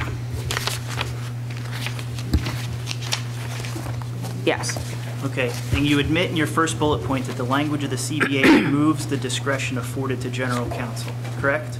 Yes. However, in the following bullet point, you note in instances where the general counsel denies representation, you ignore the language of the CBA and make a determination regardless of that language, correct? When it is done pursuant to the executive board regulations, is that what, I'm not sure. But your contention here is that the CBA Yes. removes your discretion. Of the general counsel. But that in your following bullet point, you acknowledge that it does not indeed remove your discretion. You still make determinations in these cases and tell our members whether or not they're going to receive counsel at the outset of their case. There is still a separate analysis that is conducted by the general counsel pursuant to the executive board regulations. And on the next slide, what happens then, as I tried to explain, is that we will, in an instance where the general counsel denies representation, then what you could potentially have is an appeal filed by the employee to have then a formal fact finding, and then another litigation going on if the member files a grievance pursuant to the language of the CBA. And who conducts the fact finder? What happens is the Office of the General Counsel appoints a hearing examiner. The hearing examiner conducts a hearing which is solely a fact-finding hearing. At the conclusion of the hearing examiner certifies the record. The general counsel at that point will have appointed an adjudicator who will then take the record and any post-hearing briefs that have been filed, and from that make a decision that either affirms the denial or reverses it. So the person who made the decision to deny appoints the fact finder and appoints an adjudicator. The general counsel, yes, appoints a hearing examiner employed by the Department of State, and then appoints an adjudicator. And when we assume that that decision is then upheld, do they have an appeal right, or they must abide by the Yes, fact they finder? have an appeal, a right of appeal to the Commonwealth Court. Okay. And so throughout the entire scenario, they must incur additional legal fees just to litigate whether or not they can have their original legal fees paid, correct? If they do the appeal of the denial? Yes. Yes. And what's the scope of review for the fact finder and the appeal to the Commonwealth Court? The scope of review for, well, the fact finder doesn't conduct any review. The fact finder merely certifies the record. The adjudicator appointed by the Office of General Counsel looks at the record for purposes of determining whether the employee acted maliciously, in bad faith, or outside the scope of his or her employment. And then on appeal to Commonwealth Court can conduct a plenary review of the record. Okay. Now, you said in the last fiscal year, Yes. there was specifically 1,102 cases that were referred, and only 4 cases of those 1,000 plus got into that scenario where it needed further review and ultimately were not provided defense? Correct. Okay. So of those 4 cases, how many ultimately came back and had to be paid at the end of the day? Those cases are still pending. Okay. Let's talk about some of the cases, though, where you have denied because it's resulted in 2 statewide grievances. One specifically, Rocky King at SCI Green, that resulted in statewide arbitration 13-229.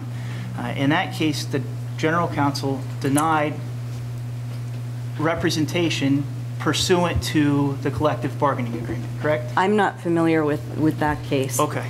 So then you're also, let me ask you this. Are you familiar with the way that that case was the arbitration was ultimately settled? No, I'm not. Okay.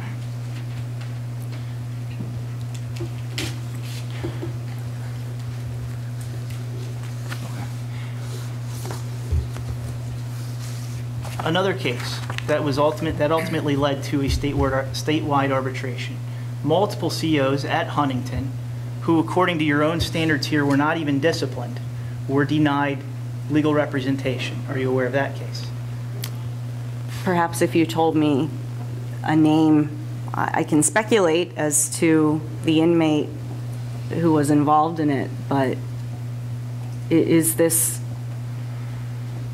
the William Victor case? It is the William Victor case. I am only tangentially familiar with that because I just came to the department at that point in time. Okay, so you're aware those COs were denied legal representation? Yes. Ultimately, the case was successful on behalf of the COs. Yes. A grievance was filed to recoup the legal fees in accordance with the contract that said they should have been represented from the outset. Okay. It was settled in accordance with the amount of fees that were requested in the grievance. That I was not aware of the specifics of that. So then you're also unaware that the Commonwealth has yet to pay what they promised to pay, the settlement of those fees? I am unaware of that. I'm not Okay. privy to that. Now, you understand that the proposal here today is to remove the entirety of Article 33, Section 21. Yes. Okay. And you address in your presentation indemnification for civil suits. Yes. You understand that there's also indemnification for criminal charges? Correct. And is it the intent of the Commonwealth to just do away with any type of representation in criminal cases? I believe the intent is to have it in line with the executive board regulations and the management directive, which, as I understand it, allows for the employee to select private counsel, and then the general counsel has the discretion to determine whether there will be reimbursement of the attorney's fees. Okay. The majority of cases where a CO is charged as a result of his actions as a CO, he's charged by the Office of Special Investigation Intelligence, correct? OSII? Charged with a crime? Yes, he's charged by that unit.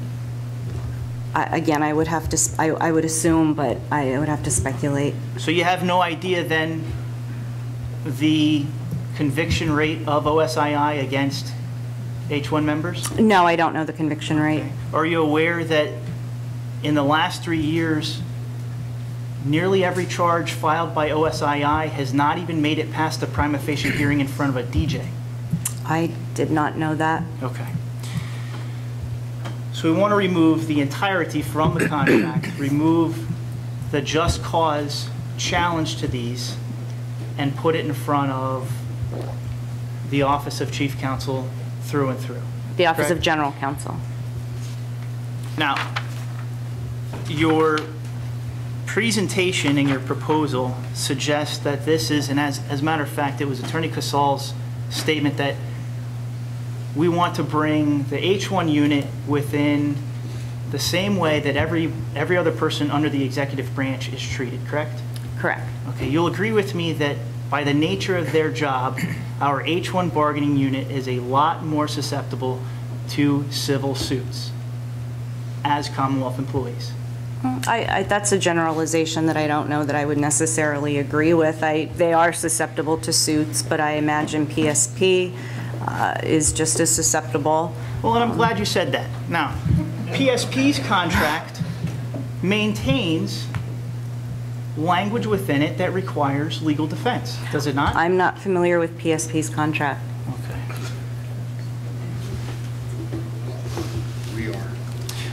Let me ask you this, and tell me if this is something that would be consistent then with the Commonwealth's directives. If a member is a defendant in a civil suit as a result of the members having acted within the scope and responsibility of his or her office, the Commonwealth shall immediately furnish counsel and defend the member. Does that even ring a bell for you? Is that from PSP? I'm asking you, do you recognize that? I object because she said she's not familiar with the PSP contract, and I will represent to the panel that it's from the PSP contract. Okay. And will you also agree that it mirrors the language in our own contract? Here's what I'll agree with. I'll agree that we have a proposal that the panel make the determination consistent with 4 PA Code 39.2 and 4 PA Code 39.3.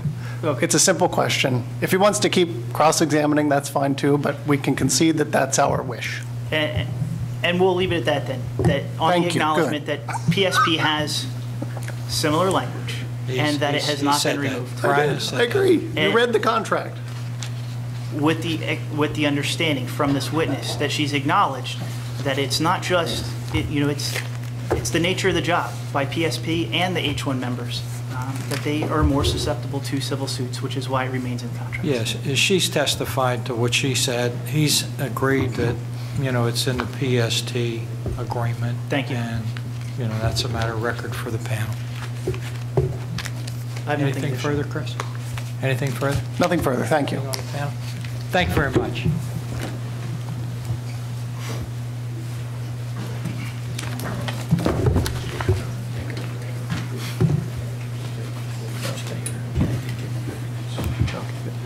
We just have to take a short break to wait for the last witness to come, and we'll start Okay. as soon as they get here.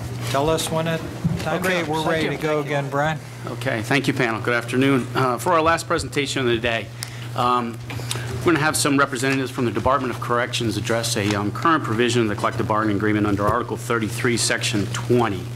And that language speaks to a 24-hour notice requirement with respect to charges of an inmate or a patient against an employee of this bargaining unit.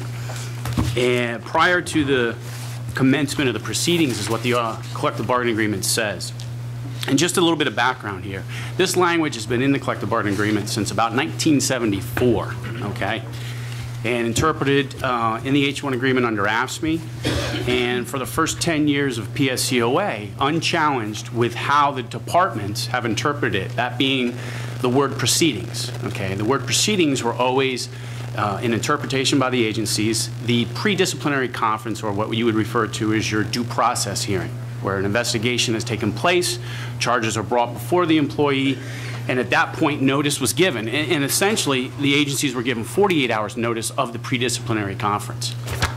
In 2011, Arbitrator Mounts ruled on a grievance filed by the PSCOA, indicating that actually the proceedings should be considered the beginning of the investigation.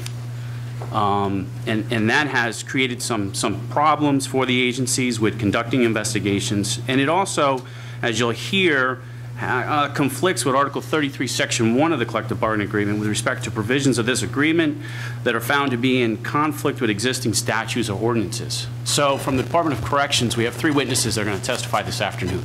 Beth Lawson, who's the DOC Assistant Chief Counsel.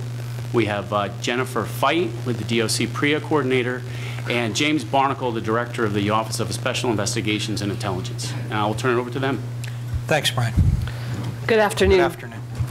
As you've heard from Mr. Olds, the department has been living with this confusion, and actually I've been living with it since it started, because I came to the department in 2010 when this very issue was being litigated. And I have seen the confusion that it has created within the investigation section in terms of when the notice needs to be given, what type of inmate complaint, because none of that is dealt with in the provision. Is it just about abuse? Does it cover any complaint the inmate has, including, I didn't get my toilet paper today? If there's a complaint and it involves a staff member, what information needs to be turned over?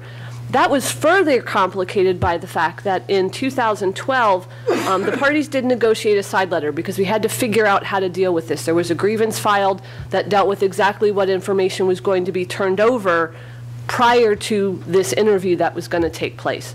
And the parties agreed that they would give the person who was the subject of the investigation a written copy of the inmate's charge, and that if the inmate wouldn't write it, the department would take efforts to make sure that they got something in writing. So therefore, you're handing a suspect the details of what the inmate is saying. This became a problem most recently, not just with the confusion that was created on what kind of notice, but with the Prison Rape Elimination Act, which came into being in 2003 and has created some standards that now basically prohibit us from turning that information over in the context of investigations for sexual abuse and sexual harassment. Jen Feit is going to give you some background information on PREA so you have a context to put this into and how much we're stuck with this particular legislation.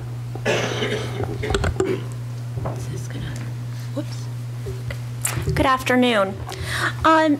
So I wanted to give you just a little bit of information about the Prison Rape Elimination Act. As Beth said, this legislation was passed in 2003. It was one of the few pieces of legislation in our country's history that was unanimously passed in both the House of Representatives and the Senate. Once that became enacted, the idea here with the legislation is really to create a piece of legislation to eliminate sexual abuse in a confinement setting. And where this legislation came from was a Supreme Court ruling, Farmer versus Brennan, that said sexual abuse in any confinement setting in the United States was a violation of the Eighth Amendment, that it was something that was cruel and unusual punishment for staff members not to take seriously. It also set up a format to develop these recommendations and standards. And while the legislation was passed in 2003, the standards were not formally signed into law until May of 2012. And so that's where the time differentiation comes from in terms of the regulations being enacted then. So under PREA, the intent of the Act here, there are really three tenets of the Act. One is prevention. How do we as custodians take and prevent these acts from happening to begin with? One is the creation of a zero tolerance policy to say that this is not acceptable in our institutions, and anyone who condones or fails to report that information can be held accountable as well. And this can be between sexual abuse between staff and inmates or sexual abuse between inmate on inmate. It covers both areas in the legislation. The second tenet of the legislation is detection. How are we going to go about identifying these situations that happen in our facilities as we move forward? And we're doing a lot of things right now in order to help us better detect these things from happening. One of them is specialized training. Beth and I just finished up today a specialized training for security staff members, 12 hours of additional training on how to appropriately investigate, interview victims of sexual assault, suspects in terms of sexual assault related issues. We're also giving specialized training to medical and mental health staff that will be forthcoming here in the next couple of months.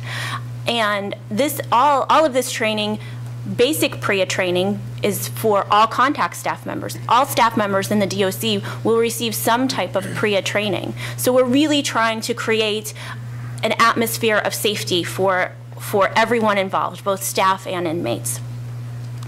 And also in detection, we need to look at the rate that this occurs within our institutions. So we have to develop a data collection system for us to be able to better track the allegations that are made, the investigations that we do, and the outcomes of those cases. The third tenet of the PREA legislation is response. Once we know that this happens, how do we respond appropriately to incidents of sexual abuse in the confinement setting? And so with this, we're working very hard to do good investigations. That's why we're doing all of this additional training with our investigators, with OSII investigators, with our investigators. We've also included Pennsylvania State Police in this. They're going through additional training on PREA-related issues as well. And we're working towards trying to bring all of the district attorneys on board with us so that when we do have substantiated cases of sexual abuse in our institutions, whether it's staff or inmates, that they take it through criminal prosecution. And of course, we don't have as much control over that as we would like to. We'd like to see all of those prosecuted, but it's a process that we are trying to work through with them. In addition to the criminal prosecution piece, the administrative action that we take. Again, trying to do better investigations so that we have, can see the substantiated cases that we have, and when we do, to hold those folks accountable for the actions that they've taken. And so, in terms of this is all great and you know, federal legislation, but how are we really held accountable? And that brings us to the audit piece. This is a little bit different. PREA audits are than any other audits that the department has had to go through at this particular point. There is only pass or fail. There is not a percentage. You've met 75% of the standards, therefore you pass. With PREA, when you go through an audit, you either meet every single standard or you fail your audit. And when we take a look at this, the governor has to then certify, based on that audit process, whether confinement facilities under his purview, so we're talking about the Department of Corrections, the Bureau of Community Corrections, some county facilities and juvenile facilities, he has to certify one of three things. Yes, we're fully in compliant and we're moving forward and we will maintain compliance. The second option would be, no, we're not in compliance.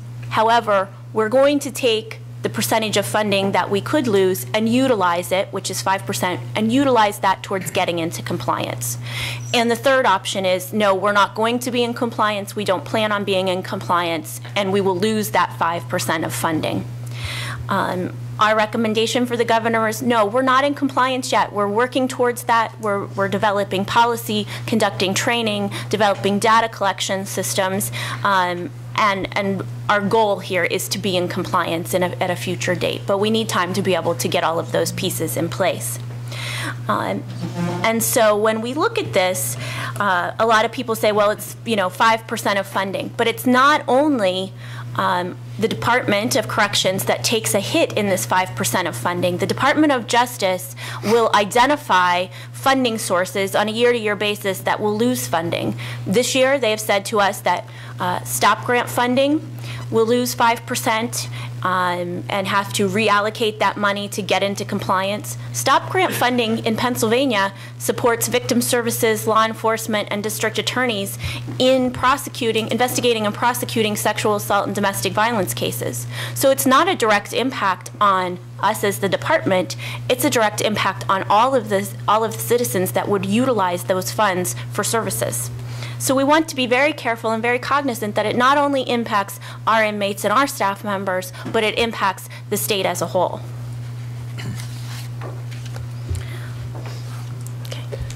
Based on that, then, when we're looking at an audit that requires us to be 100% compliant, that means that we have to comply with every regulation. You have in front of you in your binders copies of the regulations, both for adult jails and for community correction centers. The regulations are very similar. There are some slight differences based on the community correction setting.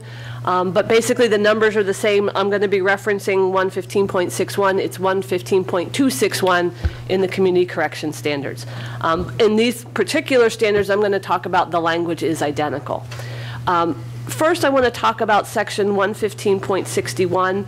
This deals with restrictions on disclosure of information. I'll then talk about 115.67, which deals with retaliation for people who make reports, and regulation 115.71 that talks about the importance of investigations being conducted promptly, thoroughly, and objectively. That's when then Director Barnacle will also provide you some information about the investigative process within the department. Section 115.61B specifically states that staff shall not reveal any information related to sexual abuse. That means we can no longer turn over this information that is required under the 24-hour rule in the contract, as well as the side letter and arbitrator Mounce's awards. Under this law, we're not allowed to do that. It makes it very clear that they want to make sure that that information is protected. This is supported, this interpretation is supported by Section 115.52. That particular section deals with the exhaustion of administrative remedies. They want, if there is a grievance system set up, and usually what happens is when an inmate has a complaint about something, they file a grievance, not to be confused with a labor grievance, but in this case an inmate grievance. The Department of Corrections has chosen to deal with the complaints directly rather than through the grievance system, but we'd still be held to the tenets of these rules. And in this section specifically, it says the grievance is not referred to a staff member who is the subject of the complaint. So once again, the Department of Justice is telling the Department of Corrections, you cannot turn over this information to the subject. That information needs to be kept confidential. Part of that is because they want to make sure that people feel safe in reporting complaints, and the complaint may not just come from the inmate. The 24-hour rule deals with complaints made by inmates, but the complaints may come in all different ways. They want to make sure that that person feels safe in reporting that information. Our Auditor General D. Pasquale talked about, it was his mission to make sure, to do what he could to make sure prisons are safe. The department follows that mission, and they want to make sure the environment is safe for everybody, and that means eliminating sexual violence to the best of our ability. The 24-hour rule definitely impacts that because we're turning over, we are being told we have to turn over the allegation. We have to identify who's making that complaint and what is being said. So that's in direct contradiction to that. The second section is 115.67. And this section deals with retaliation.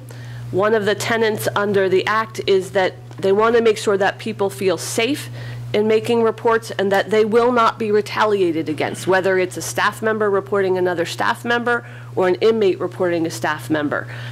Retaliation discourages future reporting. And in the jail environment, everybody knows what everybody else is doing. So if an inmate knows that he was retaliated against, that's going to discourage other inmates from reporting as well. It may discourage other staff from reporting, and we need to know this information. So Section 115.67 requires us to establish a policy to protect all inmates and staff who report sexual abuse or sexual harassment or cooperate in an investigation to prevent retaliation. So that's what we need to do. This rule goes against that policy, which is, we're giving you the information. Now you get to go out and deal with it. Maybe it's a false allegation. We're not going to deny that that's going to happen. But now that staff member is really angry, and they may do something stupid. And instead of just waiting for the investigation to clear their name, and you'll hear from Mr. Barnacle, that happens a lot. Staff members are cleared. They've now retaliated against the inmate, and they're in trouble for something else. So this will help to prevent any of that kind of information or that type of situation happening. The last section is 115.71. And this section requires that the department do a prompt, thorough, and objective investigation.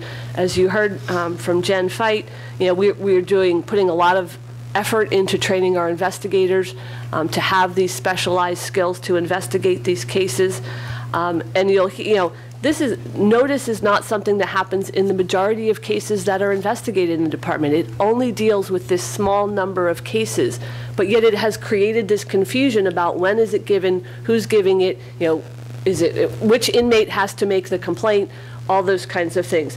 So I'd like to turn it over to Mr. Barnacle to talk about the complications it has raised with the investigation and how it affects that prompt, thorough, and objective investigation. I'm not sure that's working. Well, thank you, Beth. There's a couple of things I'd like to say before I get started. And first of all, I have to say that that what the job that corrections officers do on a daily basis is a very, very difficult job, and I respect their work. Inmate allegations come to us in waves. Last year, we had more than 1,000 inmate allegations of abuse or excessive force. We conduct those on a regular basis, as do the security offices.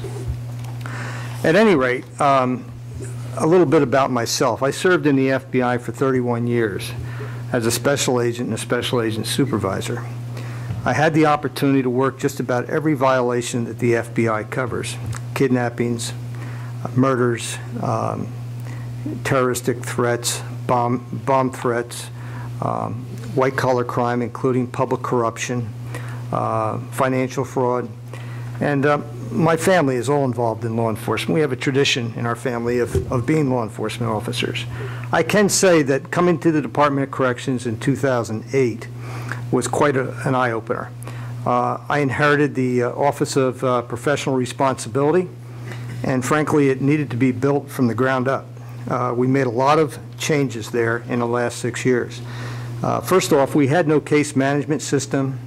We had no what I would call interviewing techniques. We were more using a very aggressive confrontational approach, and we changed all that. We've got a complete turnover in personnel. We have a couple of people that are still there, but I've established a very good working group right now. And frankly, the PREA regulations and the PREA training that we're getting, we've already had that. Investigations and the elements of conducting investigations really don't change, whether it's a sexual crime, whether it's a murder, whether it's a kidnapping. It doesn't matter. They're all the same. Essentially, when we conduct an investigation, the idea is to determine the facts and circumstances of an event based on witness accounts, documents, electronic records, including video and audio, and any other information available.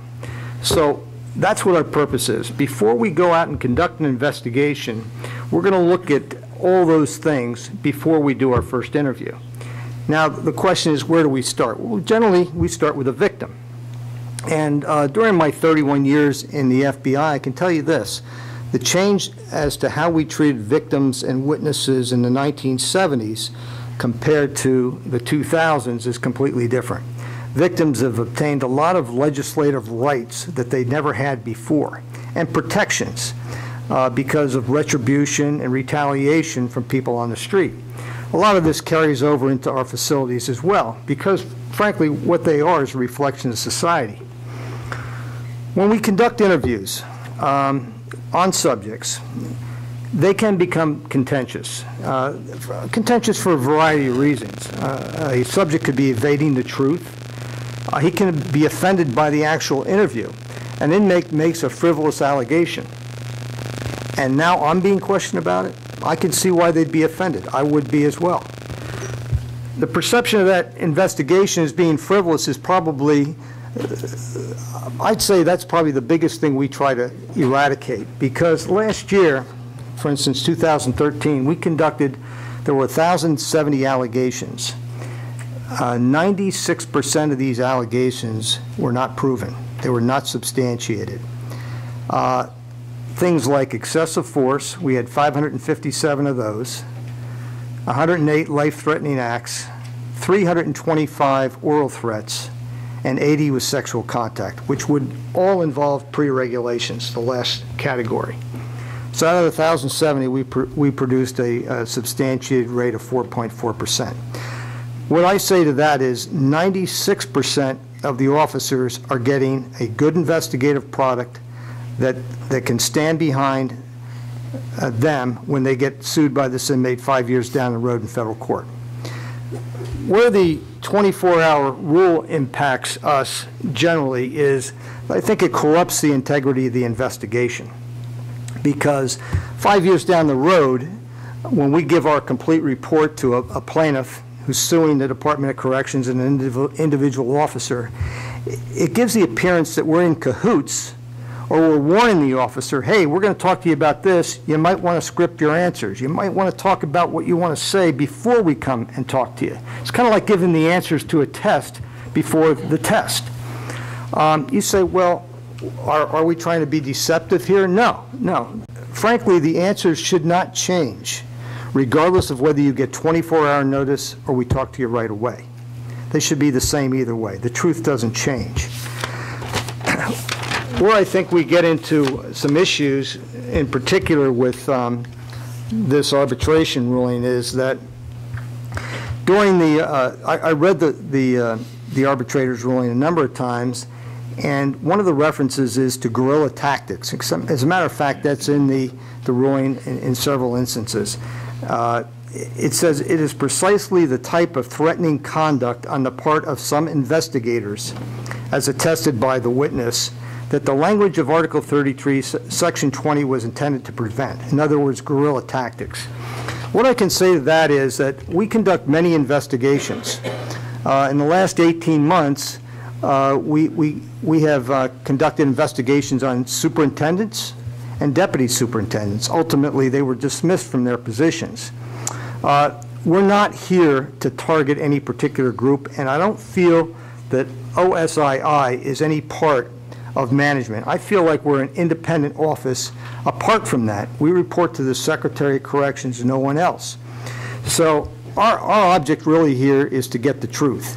And I feel like it's very difficult to show that we don't have a corrupted, or we haven't corrupted the integrity of the investigation when we give an officer an opportunity to get his story together before we even talk to him. Let me give you a couple of examples. Let's say that an inmate makes an allegation that he sees an officer go into a closet with an inmate. He sees him go in there. He's in there for about 20 minutes with this inmate. And when they exit the closet, they're disheveled. They're putting their clothes back together. What does that mean? Does that mean that they're doing something intimate in there? I mean, we're all big adults here. Probably they had some kind of close, intimate contact in that closet. Is that an allegation? Is that a charge by the inmate? What's the response to the investigation? You're gonna talk to the inmate. You're probably going to talk to the inmate that was in the closet and then put him in administrative custody, or her. You're going to look at video, any other records that might show the officer was in that vicinity at that particular time. But before you can talk to him, you're going to say, officer, we can't talk to you for 24 hours, but inmate Jones said you were in the closet with inmate Smith for a half an hour and you came out of the closet disheveled, putting your clothes together. Now go home, we'll talk to you in 24 hours. Do you think that has an impact on the investigation? Of course. The first question I would ask that fellow is, where were you on that particular date, time, and place? The truth isn't going to change, but is he going to admit, or is she going to admit to their activity in the closet? I'll give you another example. Everybody's familiar with the Jerry Sandusky investigation. They were very, very careful to protect the identity of all those witnesses, all those victims. Why? Because we had a man in the community that was revered. Everybody looked up to Jerry Sandusky. If after the first victim came forward, we told Jerry Sandusky that this particular individual is accusing you of an illegal sex act, how far do you think that investigation would have gone? Do you think the community would have rallied around Jerry Sandusky and attacked that little boy? Of course. The case would have gone nowhere. That's why they used a secret grand jury. I think that in addressing bully tactics or guerrilla tactics, as were quoted in the arbitrator's ruling, I think those things can be mitigated. The people that work for me are under a code of ethics, just like the officers are in the institution. They need to be professional. These are our co-workers. They are not our enemies. They are not criminals on the street. We owe them a professionally conducted interview. We need to be respectful. However, as I mentioned, these interviews can become contentious, especially if you are not telling the truth. And in some cases, when you are telling the truth, you can be offended by the questions because you didn't do anything. So they can be contentious, and people can look at these interviews as very invasive, and they don't like them. So at the same time, I think it's up to me to make sure my people do their job in a professional way.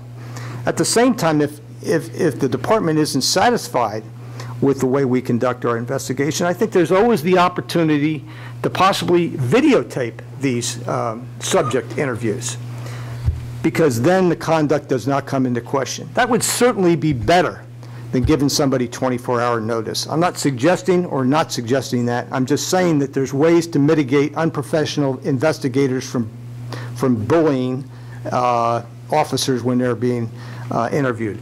But I think really, I would like to emphasize that most of our investigations clear officers of wrongdoing. The fact is, inmates lie, and they lie frequently.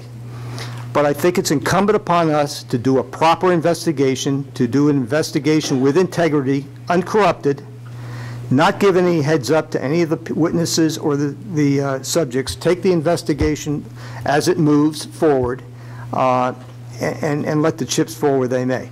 That's the way to do it. And I think as far as PREA is concerned, what PREA does is they take all the elements of an investigation that are important, which we're already doing. We're already doing those things. And they put it in a code and in regulations, and these are the things that we're expected to follow. And it's in direct conflict with the 24-hour rule. So, I appreciate your time. I hope I can shed some light on that. And certainly take any questions if you have any, but I appreciate the opportunity to be here. Thank you. Anything further?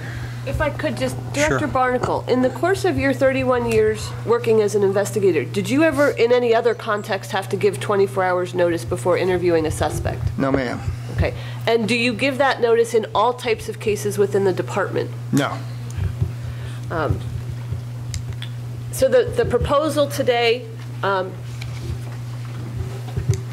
is the employer will furnish written notification of an inmate or patient charge against the employee at least 48 hours prior to the pre-disciplinary conference, or PDC.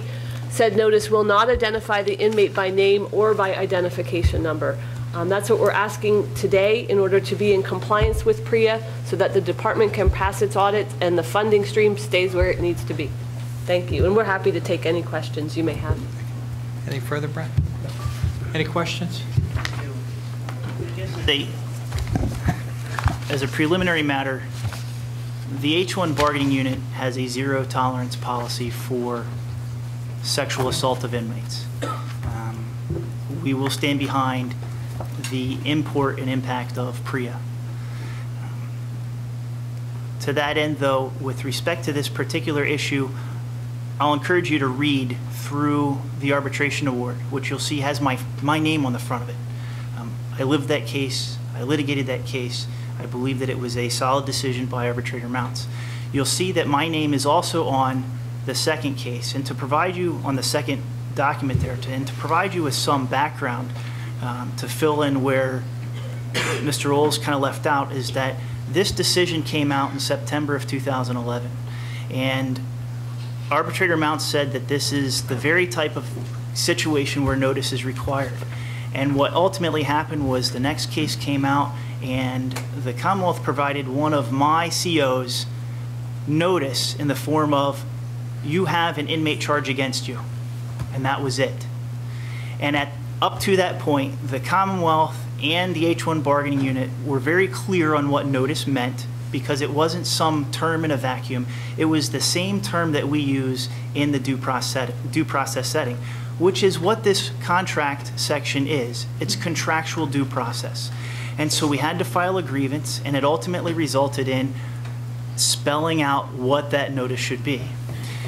You don't see, and it wasn't presented within these documents, an audit that said that we're not in compliance, any instances of retaliation, or any instances of collusion by COs, all of which can be disciplined, and they have the means to do so.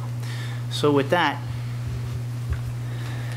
Attorney Lawson, you're familiar with Article 30, Section 1, are you not, of the contract? 33, Section 1, sorry. 33, Section 1. Do you have a contract?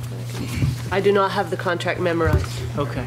Generally, it's the contract section that provides that If any provision of this agreement is found to be inconsistent with existing statutes or ordinances, the provisions of such statutes or ordinances shall prevail.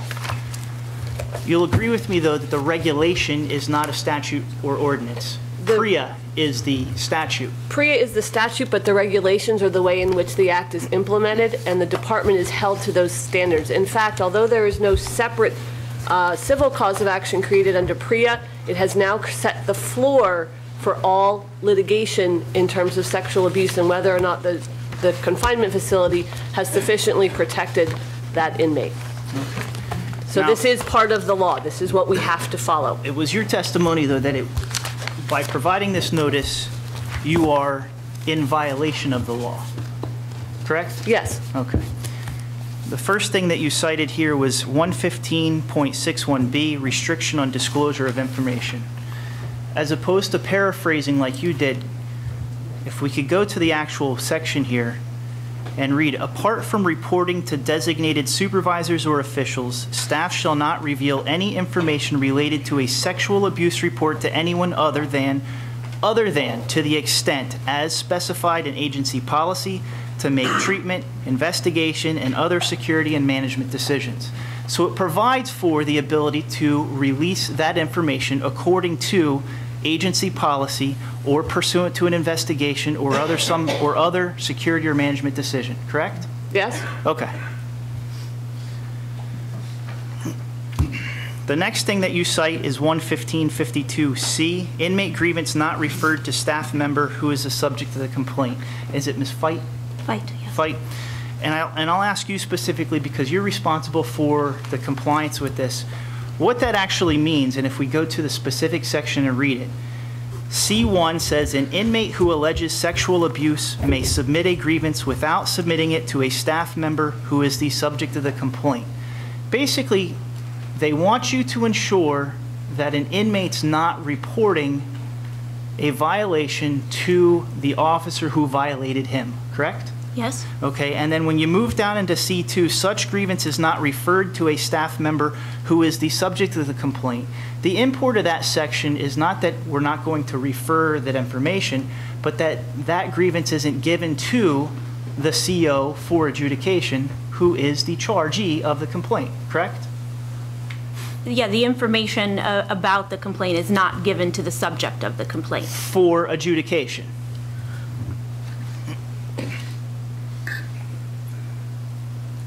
Within the context of C1 and 2. Okay.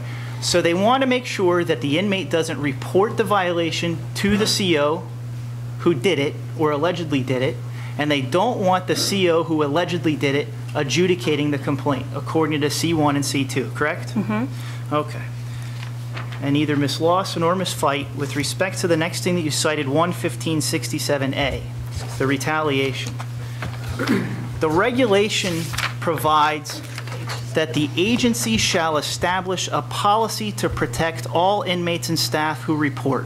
Essentially, we don't want retaliation, correct? Mm-hmm. You have in place within the code of conduct, the code of ethics, rules and regulations that prevents retaliation by COs against inmates already, correct? There is a rule that says they can't retaliate. However, once they have the information and they retaliate, it can't be undone. Okay. Which is what we're seeking to prevent by removing the 24-hour rule. Director Barnacle, at the point where you begin your investigation and start asking me and an alleged suspect questions, I know at that point, moving forward, what the allegations are, correct? That's correct, yeah. And what this contract section does is provide me 24 hours notice before you start asking those questions, correct? Correct. Okay, so we're talking about a 24-hour period of time here where I might have the opportunity to retaliate, correct? Mm-hmm. Okay. You don't have any substantive proof that my COs have done that since Arbitrator Mount's award, do you? I've never investigated that. Okay. The next section that you pointed out, 11571A. When the agency conducts its own investigations into allegations of sexual abuse and sexual harassment, it shall do so promptly, thoroughly, and objectively for all allegations, including third-party and anonymous reports. Director, in all of these cases where you have to do an interview, you have to make sure that the employee is available for the interview, correct? That's correct. And so you're not ever going to get a complaint and be able to interview that person within 24 hours from getting the complaint, realistically.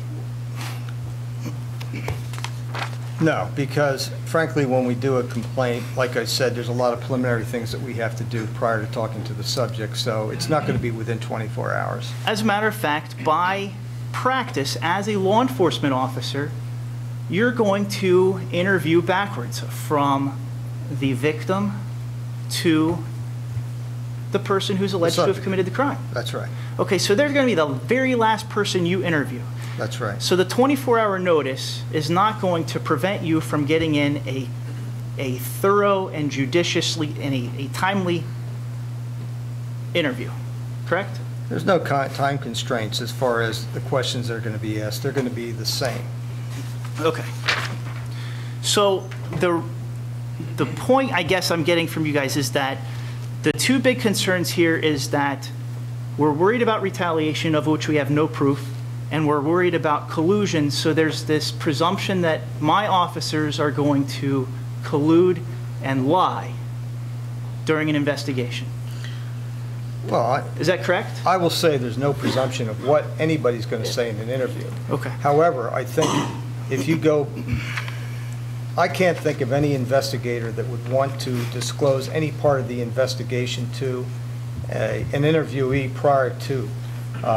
I think a lot of the questions that we're looking for don't go to the actual object of the investigation. We ask other questions surrounding the circumstances and conditions. And those are the things that I fear could be scripted. Okay. And Chris, if I could respond to that as well. I have in my role as an employment litigator seen civil service cases and other cases where we have disciplined employees because they have colluded on their statements. They have written what looks like exactly the same thing. Everybody writes down exactly the same report. Do you have that evidence to present as with respect to the H-1 bargaining unit since this particular arbitration award has come out as a result of this arbitration award? I can think of one case that's in litigation right now. I'd have to get the exact name, but I am aware of that case, yes. Since this award has come out and people have been given notice. Now let's talk about this because, Director, you were asked specifically, have you ever given anyone notice? Or you ever had to give anyone notice? In your experience up to coming to the DOC, you were a law enforcement officer, correct? That's right. You did not conduct administrative interviews, correct? No. Okay. There's quite a difference. I agree. And I thank you for acknowledging that. And I also thank you for acknowledging that when you came in, that your investigators or the investigators in that office were using aggressive and confrontational approaches. That's correct. And you'd agree with me that that could also be considered guerrilla tactics. No, I have no idea what the officer was referring to as guerrilla tactics. Okay. I'd rather deal in specific information as to what he saw and what he observed. Tell me what they are. I don't like the general characterization of guerrilla because that has connotations on its own. Okay. So I don't know exactly what he was saying was going on, but if anything was going on that I could address, I'd like to address it and mitigate it. Let's talk about that stark contrast between an administrative interview and a criminal interview. Mm-hmm. When, in your history and experience as a criminal investigator, was a suspect ever required to answer your questions? They don't have to answer our questions. Never, ever. Correct? Once we Mirandize them, they can stop talking anytime they want. They don't They even can have ask to be for a lawyer. Mirandized. They don't ever have to answer your questions. That's right. Okay. That's right. As a matter of fact, they have a right to an attorney, correct? That's correct. Their attorney can come to you and say, we would like to see certain evidence before we do an interview, correct? Sure they could. And if you want to, you can provide that information to them. Absolutely. Okay. And I'm not suggesting that you did or that you would want to, but that's something that that attorney could do. That's an option. And if that attorney is told by you, no, we're not going to give you that information, that attorney can say, we're not going to provide you a statement, correct? He could say the reverse as well. Okay. Conversely, when we get into the administrative setting, my COs are coming into an office with your investigators under direction from their supervisors. They are ordered to be there, correct? That's correct. They're ordered to provide answers to your questions, correct? Correct.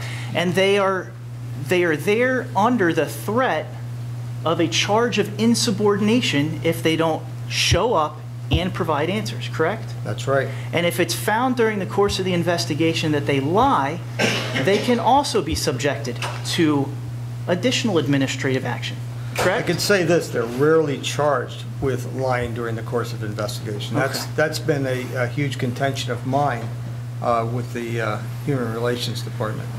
Now let's talk a little bit about then the way that you do handle these things, because you said there's about 96% of the officers are getting a fair investigation. 96% of the officers are, the allegations that the inmates made are being unsubstantiated, which means that the officers are being basically freed from that allegation. Director, in the cases where the charges were substantiated and you filed criminal actions, how many of those cases made it past a preliminary hearing? I don't have those statistics. The vast majority did. But once again, when we file any charges, we do it in accordance with the DA. We sit down with the DA, we allow him to look at, or her to look at all our evidence, and then we do the affidavit of probable cause together. The DA makes a decision after that. And it's your testimony today that the vast majority The vast majority of our cases get past the preliminary hearing, okay. yes. At the DJ? I don't have the exact statistics, though. Now, you're familiar with the case of Alicia Kapalka? Mr. Arbitrator, at this point, I'm not exactly sure what we're doing. If I may boil it down to this. The Commonwealth has made a very simple proposal, that it believes that the 24-hour rule not only violates what would be proper and effective investigatory protocol, which were introduced by Director Barnacle, but that the 24-hour notice rule also, we believe, violates PREA. As a result, the Commonwealth made a proposal that it believes, black and white, complies with the obligations under PREA and also permits Director Barnacle to conduct what he believes in his professional experience after 31 years in the Federal Bureau of Investigations would be proper. The Commonwealth is unwilling, and the record reflects this. The Commonwealth is unwilling to jeopardize 5% of its federal funding, not only when that 5% of federal funding could potentially impact the Department of Corrections, but it is even more sensitive to the loss of federal funding when it impacts other people. The record is clear. Pscoa is willing to roll the dice on that money based upon their expansive interpretation of the laws, a parsing of whether the statute says the law, and that because it doesn't say regulation, that we're free and we're okay. And I'm going to take exception. That's fine. Go ahead, take exception. To the allegation that we're willing to roll the dice here. Because if they believe that we were actually in violation of the law. Oh, wait, you finished? No, I wasn't actually. Let him finish his objection, and I'll give you a chance to respond. The record reflects that. It is clear that they are willing to parse words to make an expansive liberal determination in the hopes that requiring the 24-hour rule as it exists today will be determined by the United States Department of Justice as in compliance. It hopes that a governor, be it Governor Corbett or any other future governor of the Commonwealth of Pennsylvania, has a willingness to certify compliance under PREA with the 24-hour rule in effect. The Commonwealth is unwilling. The record reflects that the Commonwealth is unwilling to jeopardize that money. The record reflects the Pscoa has a wider latitude and a willingness to jeopardize that, and that's all there is to it. The presentation is the presentation, the proposal is the proposal. I understand it. Thank you. What's your response? The issue here is that the Pscoa is not willing to just roll the dice on this money here. If the Commonwealth truly believed that we were at variance with the law, they had the ability under the contract to go and attack that at any given minute. This particular arbitration award has been in place for 2.5 years, and they have done nothing. Not just that, but when they had the opportunity to appeal the arbitration award, they didn't do that. But my question's for the director here, because he testified that I want to ensure that we're not corrupting the integrity of the investigation. I want to make sure that his testimony, as on cross, can either support that or it's not supported. Okay, you made, your argument related to your position, that's fine, but he is cross-examining, and he's given me a proper offer of proof. Ask your question. Thank you. Are you familiar with the case of Alicia Kapalka? I don't recall the case. Could you refresh my memory? Alicia Kapalka was a CO at SCI Retreat, and she was interviewed or investigated. Yes, I'm familiar with it. Okay. And at the time of the interview, Alicia Kapalka was given 24-hour notice of her inmate charges, correct? That's correct. And then she was ordered to be present for an interview, correct? That's correct. And she was interviewed by 2 of your investigators, correct? Yes. And at the time, there was such a blurring of whether or not it was a criminal interview or an administrative interview. The fact of the matter is, it should have been an administrative. It should have been an administrative Yes, it should interview. have been. And it wasn't made clear to Alicia Kapalka whether or not she could have answered questions and it resulted in criminal charges, correct? Well, after she was Mirandized, she asked for a union rep. The problem at hand was one investigator, David Smith, recalled that she did not ask for a union rep after she was Mirandized. The other investigators said he didn't recall at all. So there was a point of fact there of contentiousness.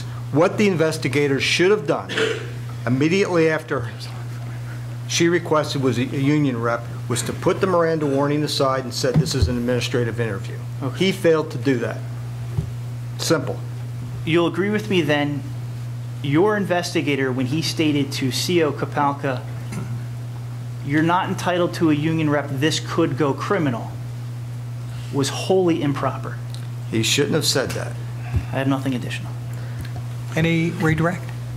Only that I have no idea how that at all applies to the 24-hour. I understand that.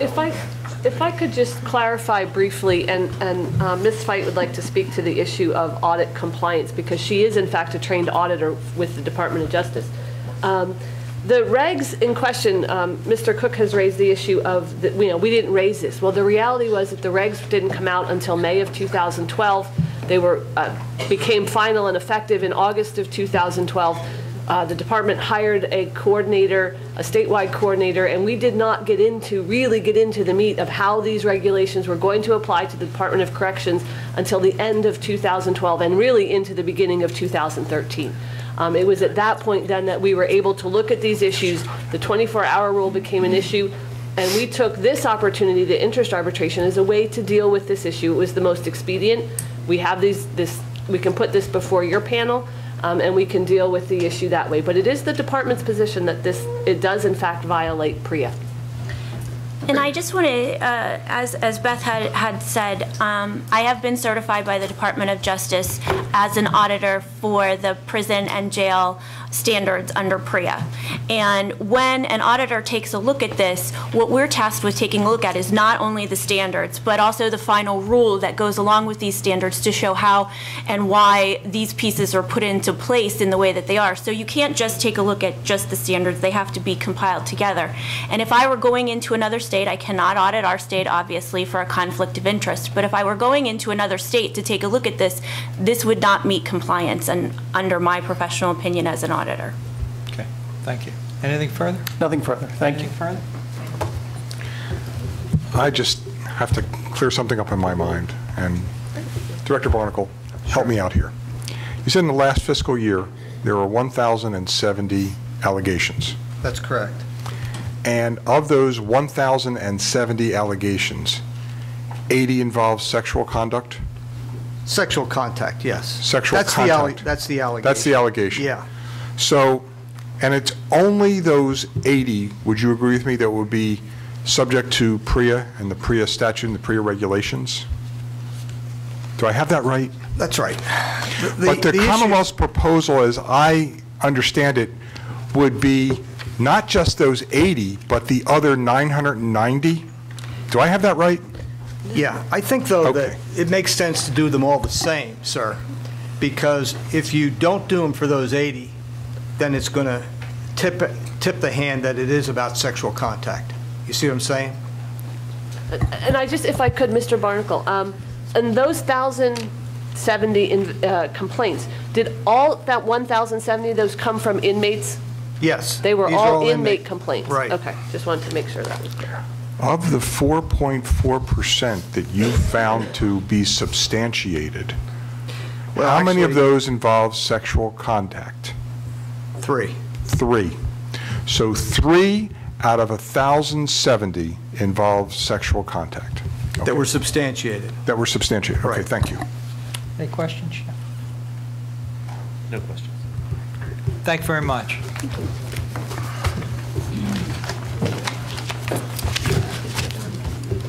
Anything further? Okay, we're going to finish up today, and we'll see everybody at 9:30 tomorrow morning.